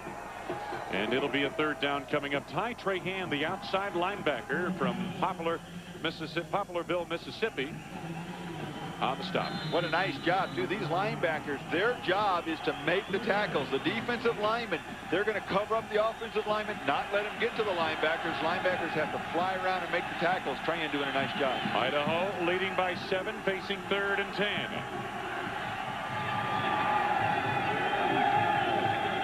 Motion from the tight end. Walsh. And Prestimonaco and overshot him across the 35-yard line. It is 4th down. Southern Miss now feeling the momentum of this ball game. Boy, what a nice play call by Chris Tormey. Ryan Prestimonaco wide open. Welsh has time to throw, just doesn't throw an accurate pass.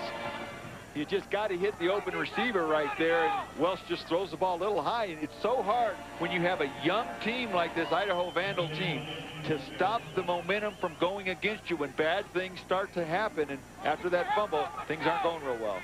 Cedric Scott coming off the field, a bit shaken up. Well, you know, Welsh, I mentioned, he's what, 3 of his last 13 passing. Now punt formation time for the Vandals. Plenty of time left for Southern Miss and Lee Roberts. They don't even have to get out of their game plan. They can stick with what has worked for them. It's been the fumbles, them stopping themselves, that have given Idaho such an advantage in field position. O'Neal, long count. And he hit a dead shot toward the near side. And it sailed out of bounds. They're going to mark it at the 45-yard line of Idaho. Just a 22-yard punt. Bad time for that to happen to O'Neill, Torby and company.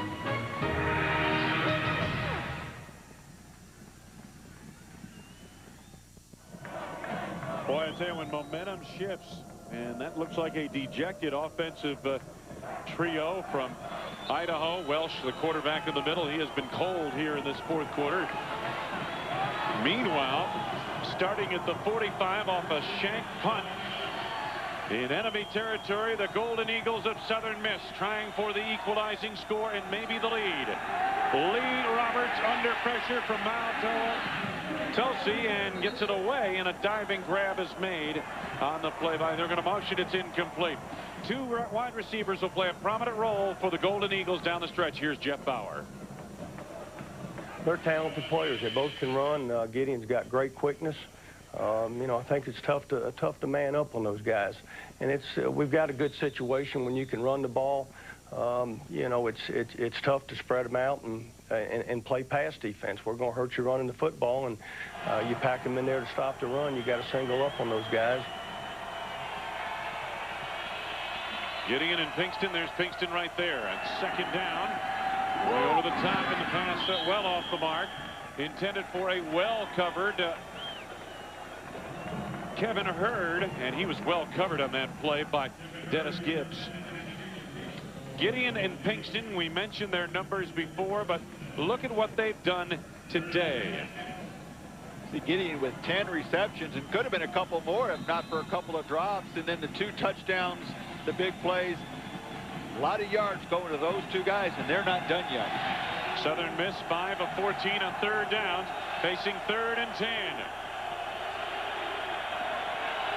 From the 45 of Idaho, Lee Roberts. Little touch pass. Gideon goes up high to get it. First down inside the 30 at the 27-yard line. Gain of 18 yards. Boy, what a nice route Gideon runs. He gets away from Chris Snopoinga right at the line of scrimmage, creates a little room, and Roberts throws the perfect pass, and Gideon goes up and gets it right at the highest spot. He doesn't wait for it to come to him, maybe get it knocked away, jumps up and catches it at its highest point, puts it away safely. Roberts over 300 yards passing here this afternoon. 7-point lead for Idaho. Southern Miss on the drive. First down to the 27. Franklin in motion.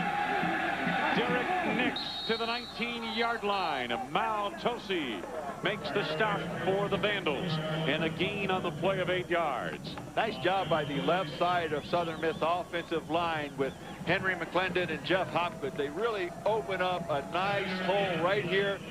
That's where the run's going to be. Take a look at how they move those black jerseys out of there. Give Nix plenty of room. Cut right through there. Look at that hole. You hit that with some momentum, you're going to pick up a lot of yards. Second down. A little bit less than 3 yards to go. A short 3. Nix again. First down yardage close to the 15-yard line. Will Beck on the stop for Idaho. Again, Southern Miss likes to run over their left tackle, Henry McClendon, and he's doing a nice job of giving Nix the line of scrimmage, and Nix, a big, strong back, picking up a couple extra yards. As you said, we'll give them the first down here. McClendon, all-conference USA performer, number 72 at left tackle, or I should say the quick tackle, and Jeff Hopgood is the quick guard. They flip-flop them. Matter of fact, right now, those two are on the right side of the formation. First down.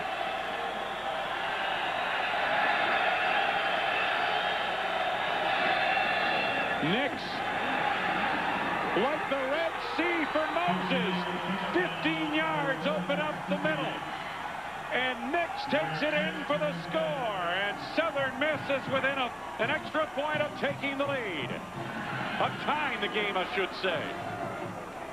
A 2-point conversion would give them the lead, but at this stage of the game, you take the extra point here. Well, especially with the momentum that your offense has, you don't want to do anything to take a step backwards. You're going to get the ball back, tie the game up right here, which we're seeing they're doing. But what a job by that offensive line to take control on that drive, open up some big holes for Derek Nix. Hardaway to tie it.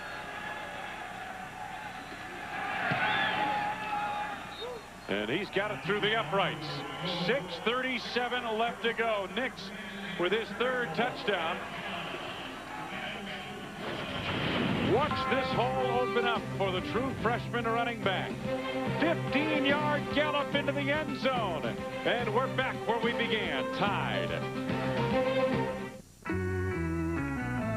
It's a game of hardball on the hardwood. When inside Bush, Lamont, Barnes, and the Owls square off against Courtney Alexander and the Bulldogs. Temple, Fresno State, tomorrow at 10 on ESPN2. Wow! Well, things have just started to get interesting here. Southern Miss has rallied from a 14-point second-half deficit to catch the Idaho Vandals with 6:37 left to go in the game. Southern Miss in the gold shirts, black pants, exactly the opposite for Idaho. And don't adjust your television set. That is a blue field.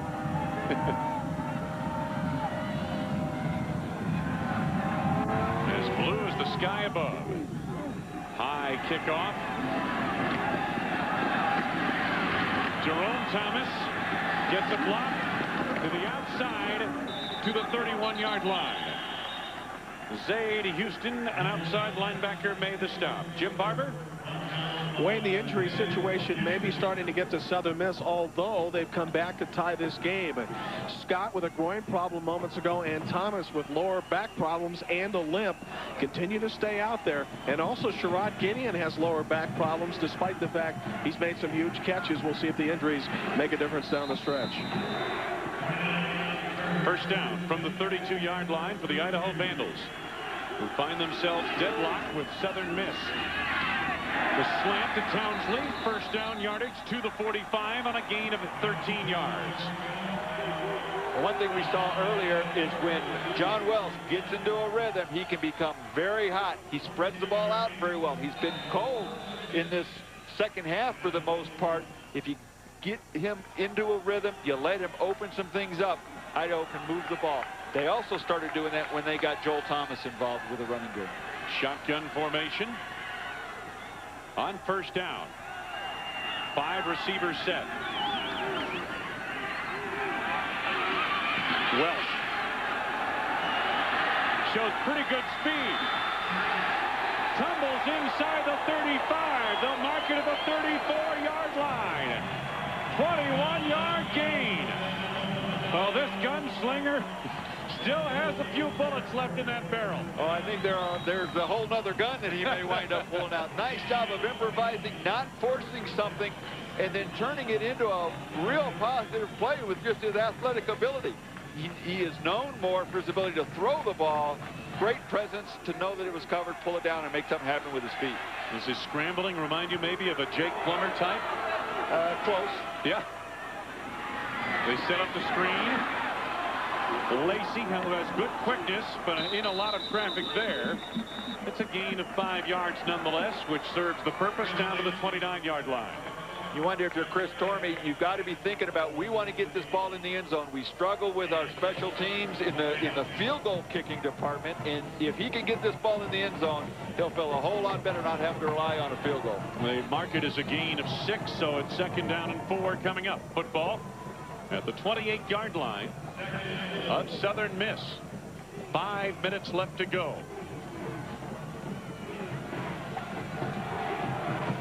Look at the first half to second half numbers. Nonetheless, he is marshaling this drive into enemy territory. On the roll. Welsh lost it to the end zone. Got a man. Touchdown, Ryan Cristobalico. 28-yard touchdown pass. The ability of John Welsh to scramble out, especially after the last run where he picked up so many yards, gets your DBs thinking he's going to run. He's scrambling out. He's getting towards the line of scrimmage. They come up to support the run, and Preston Monaco gets behind them and is open by 5 or 6 yards at one point and just barely catches that ball before he takes a couple of hits. I got to tell you, as hot and cold as John Welsh has been here today, that's his 4th touchdown pass. Well, he's going to give Chris Tormey a lot of gray hair if he continues the ups and downs. Ben Davis to make it a 7-point lead once again. And he does. So this is a great sign of a young team to be able to rebound after a 14-point lead disappears. Here you let your hot quarterback, who's been cold, turn something into a big play. Great catch by Preston Monaco. And meanwhile, Coach Bauer pleading, hey, listen, give us a break out there. This has been a roller coaster of a ride for Coach Bauer of Southern Miss and Chris Tormey, the head coach at Idaho. The Tostitos Fiesta Bowl coming up on Monday. The national championship game. #1 ranked Tennessee facing #2 Florida State. Monday, July 4th, live at 8 p.m. Eastern, 5 p.m. Pacific time on ABC. And don't forget, that's the game that ABC Sports and ESPN.com bring you the first ever enhanced TV during this Tostitos Fiesta Bowl. Don't miss it. Log on with your computer. Get updated stats as the game's going on. Check on a player profile or two. Maybe call a play or two, for goodness sakes. Well, this game we've seen some outstanding offenses. In that game with Florida State, Tennessee, dominated by defense. Maybe the two best in the country. Davis, good depth into this one and through the end zone. Oh, the swing of momentum back and forth. These are going to be two worn-out ball clubs when this one's over. I'm not sure if he was asking for some kind of a holding call on the I think he felt that previous play. When Welsh scrambled out, the linemen on the end of the line of scrimmage were holding as they were turning the defenders to the inside. Meanwhile, John Welsh, 4 TD passes today. Yeah, it's been hot and cold for John, but one thing about John Welsh is whether he's going cold or not, he's going to keep going. He's going to throw the ball. Sometimes good things, sometimes bad things, but they're going to keep throwing it. First down, Southern Miss at the 20. Lee Roberts escapes. One man, but not the other. Miles Tosi initially, and then quick penetration. Ryan Knowles, and then the freshman Will Beck reining in on him. And this is the trophy, the Humanitarian Bowl trophy, and both of these teams going after it big time. 6 sacks now by the Idaho Vandals. A loss of yardage back to the 13-yard line, a loss of 7. And a defense that has been flat for most of this fourth quarter is very fired up right now.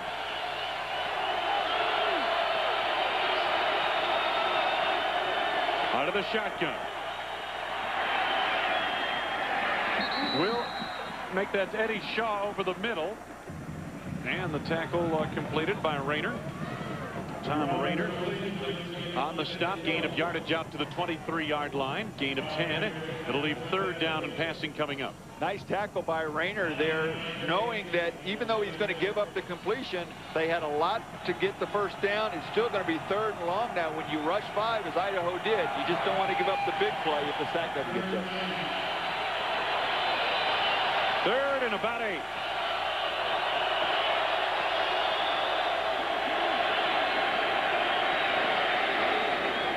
Nix has running room and barrels his way over Rayner to the first down of the 31-yard line. So Southern Miss continues this drive. We're just over 3 minutes left to go in the game. Southern Miss has moved the football here today, no question, but 4 lost fumbles have really hurt the cause. And Idaho has taken advantage of some special teams plays, most notably the long kickoff return for the touchdown. 98-yard return in the first quarter by Jerome Thomas.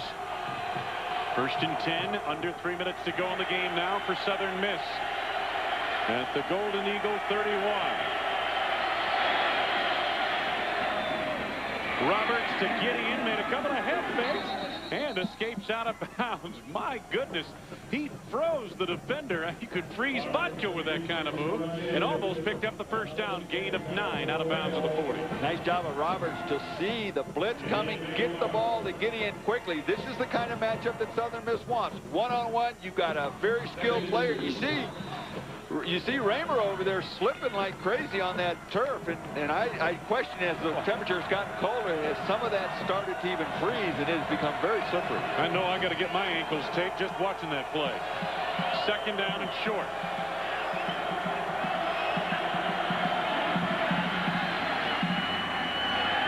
Fumble. Do the Vandals have it? Yes, they do. Ryan Skinner poked it loose.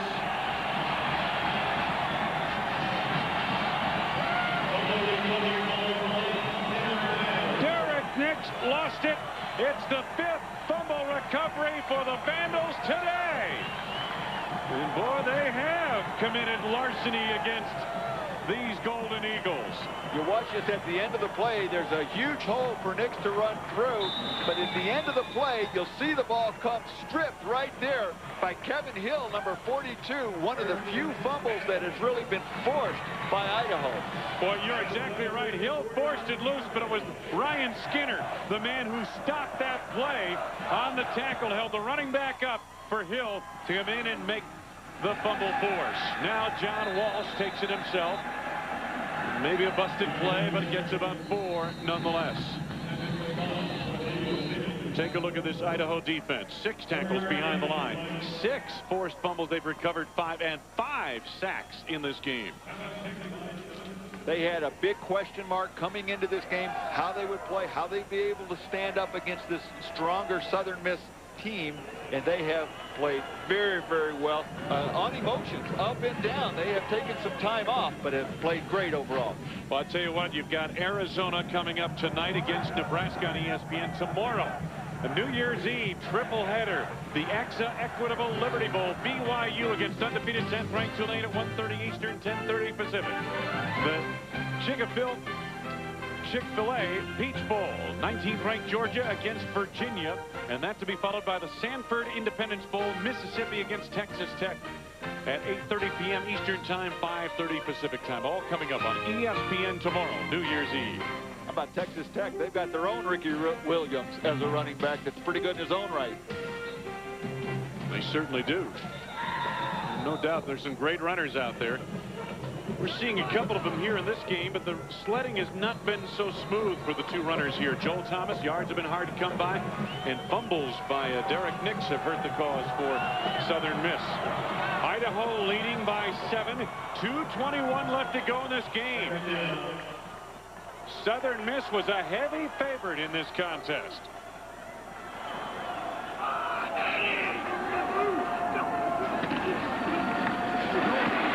Joel Thomas. Brian Bell makes the stop. 11 yards downfield. First down to the 31. Take a look at this, Wayne. At the end, if he cuts to the inside right there, it looks like he's got plenty of room. Cuts to the outside. You don't know what a running back sees, and he's got a lot more experience running it than I do, but it looked as though inside, huge hole. 79 yards, 19 carries for Joel Thomas in his final game at Idaho. First down from the 31. Motion from the tight end. Thomas up the middle, picking his way. And it's obvious that what Idaho wants to do here, Randy Wright, is just run some clock. We're under 2 minutes to go in the game. Run some clock, hold on to that ball with 2 hands, and even if you don't get the first down, you're forcing Southern Miss to use their timeouts. Timeout taken by Southern Miss. Dalius Thomas has played with a leg injury here today. He's played courageously. Coming up tonight on ESPN2, National Hockey Night. 9 o'clock Eastern, 6 Central. The troubled New York Rangers are the big names. Gretzky, Leach, and Richter against the Phoenix Coyotes. Phoenix second in the Pacific Division. But the Coyotes without Keith Tkachuk and Jeremy Roenick due to injuries. All coming up tonight from America West Arena in Phoenix, Arizona. 9 p.m. Eastern, 6 p.m. Pacific Time. National Hockey Night on ESPN2.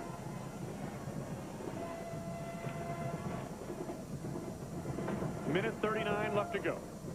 Boy, and the looks on the faces of the Golden Eagles say it all. Meanwhile, anxiously anticipating a potential victory. The Idaho Vandals sit by quietly. It wasn't long ago that those emotions were reversed as we saw a dejected John Welsh and the Idaho offense feeling down. Football is at the 27-yard line of Southern Miss. The Idaho Vandals facing a second down at about 6.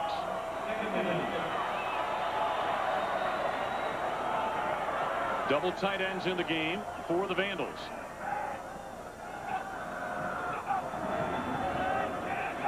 Welsh taking as much time as he can. Joel Thomas to the outside, cannot escape Cedric Scott. Scott makes the tackle, loss of a yard or 2. Meantime, the clock at 1:32. They got a face mask penalty. There's a flag thrown late on that play. And it's going to be on Scott, I believe. I think Thomas was slowing down, not wanting to go out of bounds, and I think you're right. I think the face mask was grabbed, and we're going to have a penalty here against Southern Miss for that. I was wondering why that clock was stopped.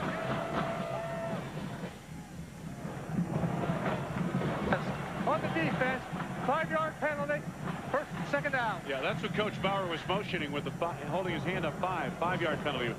And that's what they call 5-yard penalty on that face mask. Still second down, but second down at about 2. Instead of third, what would have been 8 or 9, and now it's 2nd and 2. They pick up this first down. Southern Miss only has 1 timeout left. This could be the game, and they should have 2 downs to do it, being only second right now. Southern Miss takes a timeout, and according to the scoreboard, they are out of timeouts. We are at Boise, Idaho, state capital of the state of Idaho, Bronco Stadium, at the foothills of the Rockies for the 2nd annual Humanitarian Bowl. And what an entertaining game this has been. Wayne Larrabee, Randy Wright, Jim Barber. Minute 32 left to go in this one. Idaho leading 42-35 over heavily favored USM, the University of Southern Mississippi. Stay tuned for Street Rodder. Coming up next, a classic look at cars from Newport, Rhode Island. That's coming up next year on ESPN2.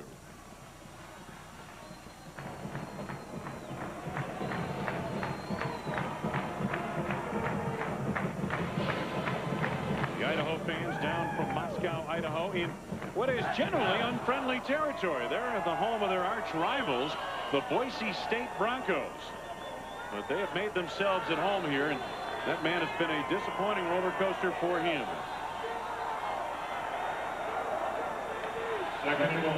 Jeff Bauer looking on from the sidelines of Southern Miss, trying to get a stop here. One final stop of Idaho. Joel Thomas gets the call. Good second effort, gets the first down. Southern Miss is out of timeouts. 1:28 remaining in the game. And Idaho picks up a big first down. You can see Jeff Bauer's reaction, and that's going to be the game right now. The Southern Miss cannot stop the clock anymore. It'll start as soon as they get the ball set here after the first down. Idaho just needs to kneel down on it a couple of times and let the clock continue to run. What an entertaining football game this has been. And they will just down it here a couple of times perhaps. Final seconds ticking away. John Welsh, the swashbuckling redshirt freshman quarterback from Oak Forest, Illinois, Mount Carmel High School. Penalty marker thrown, and that will stop the clock. What do we have here?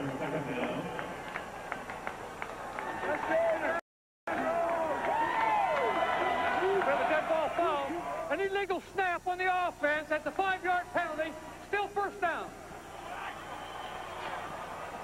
I'm not sure what Chris Tormey isn't too unhappy with that.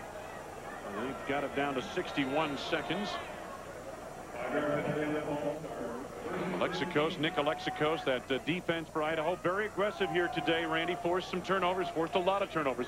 5 fumbles. They forced 6 fumbles. They recovered 5 of them. And as you said, when they have created those, they have forced those fumbles. Some of them lack of concentration on Southern Miss's part, just dropping the ball. The other ones forced.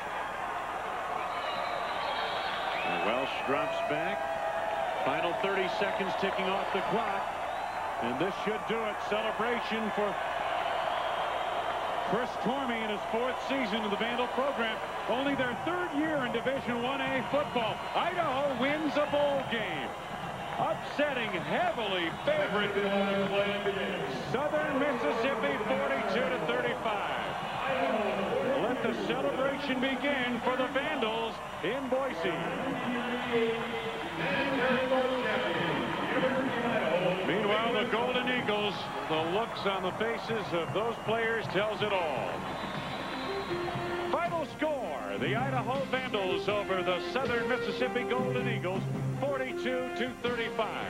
Coming up next, Street Rodder, a look at classic cars from Newport, Rhode Island on ESPN2. For Randy Wright and Jim Barber, this is Wayne Larrabee on behalf of our entire ESPN2 crew. So long from Boise, Idaho, and the Humanitarian Bowl. This has been a presentation of ESPN, the worldwide leader in sports.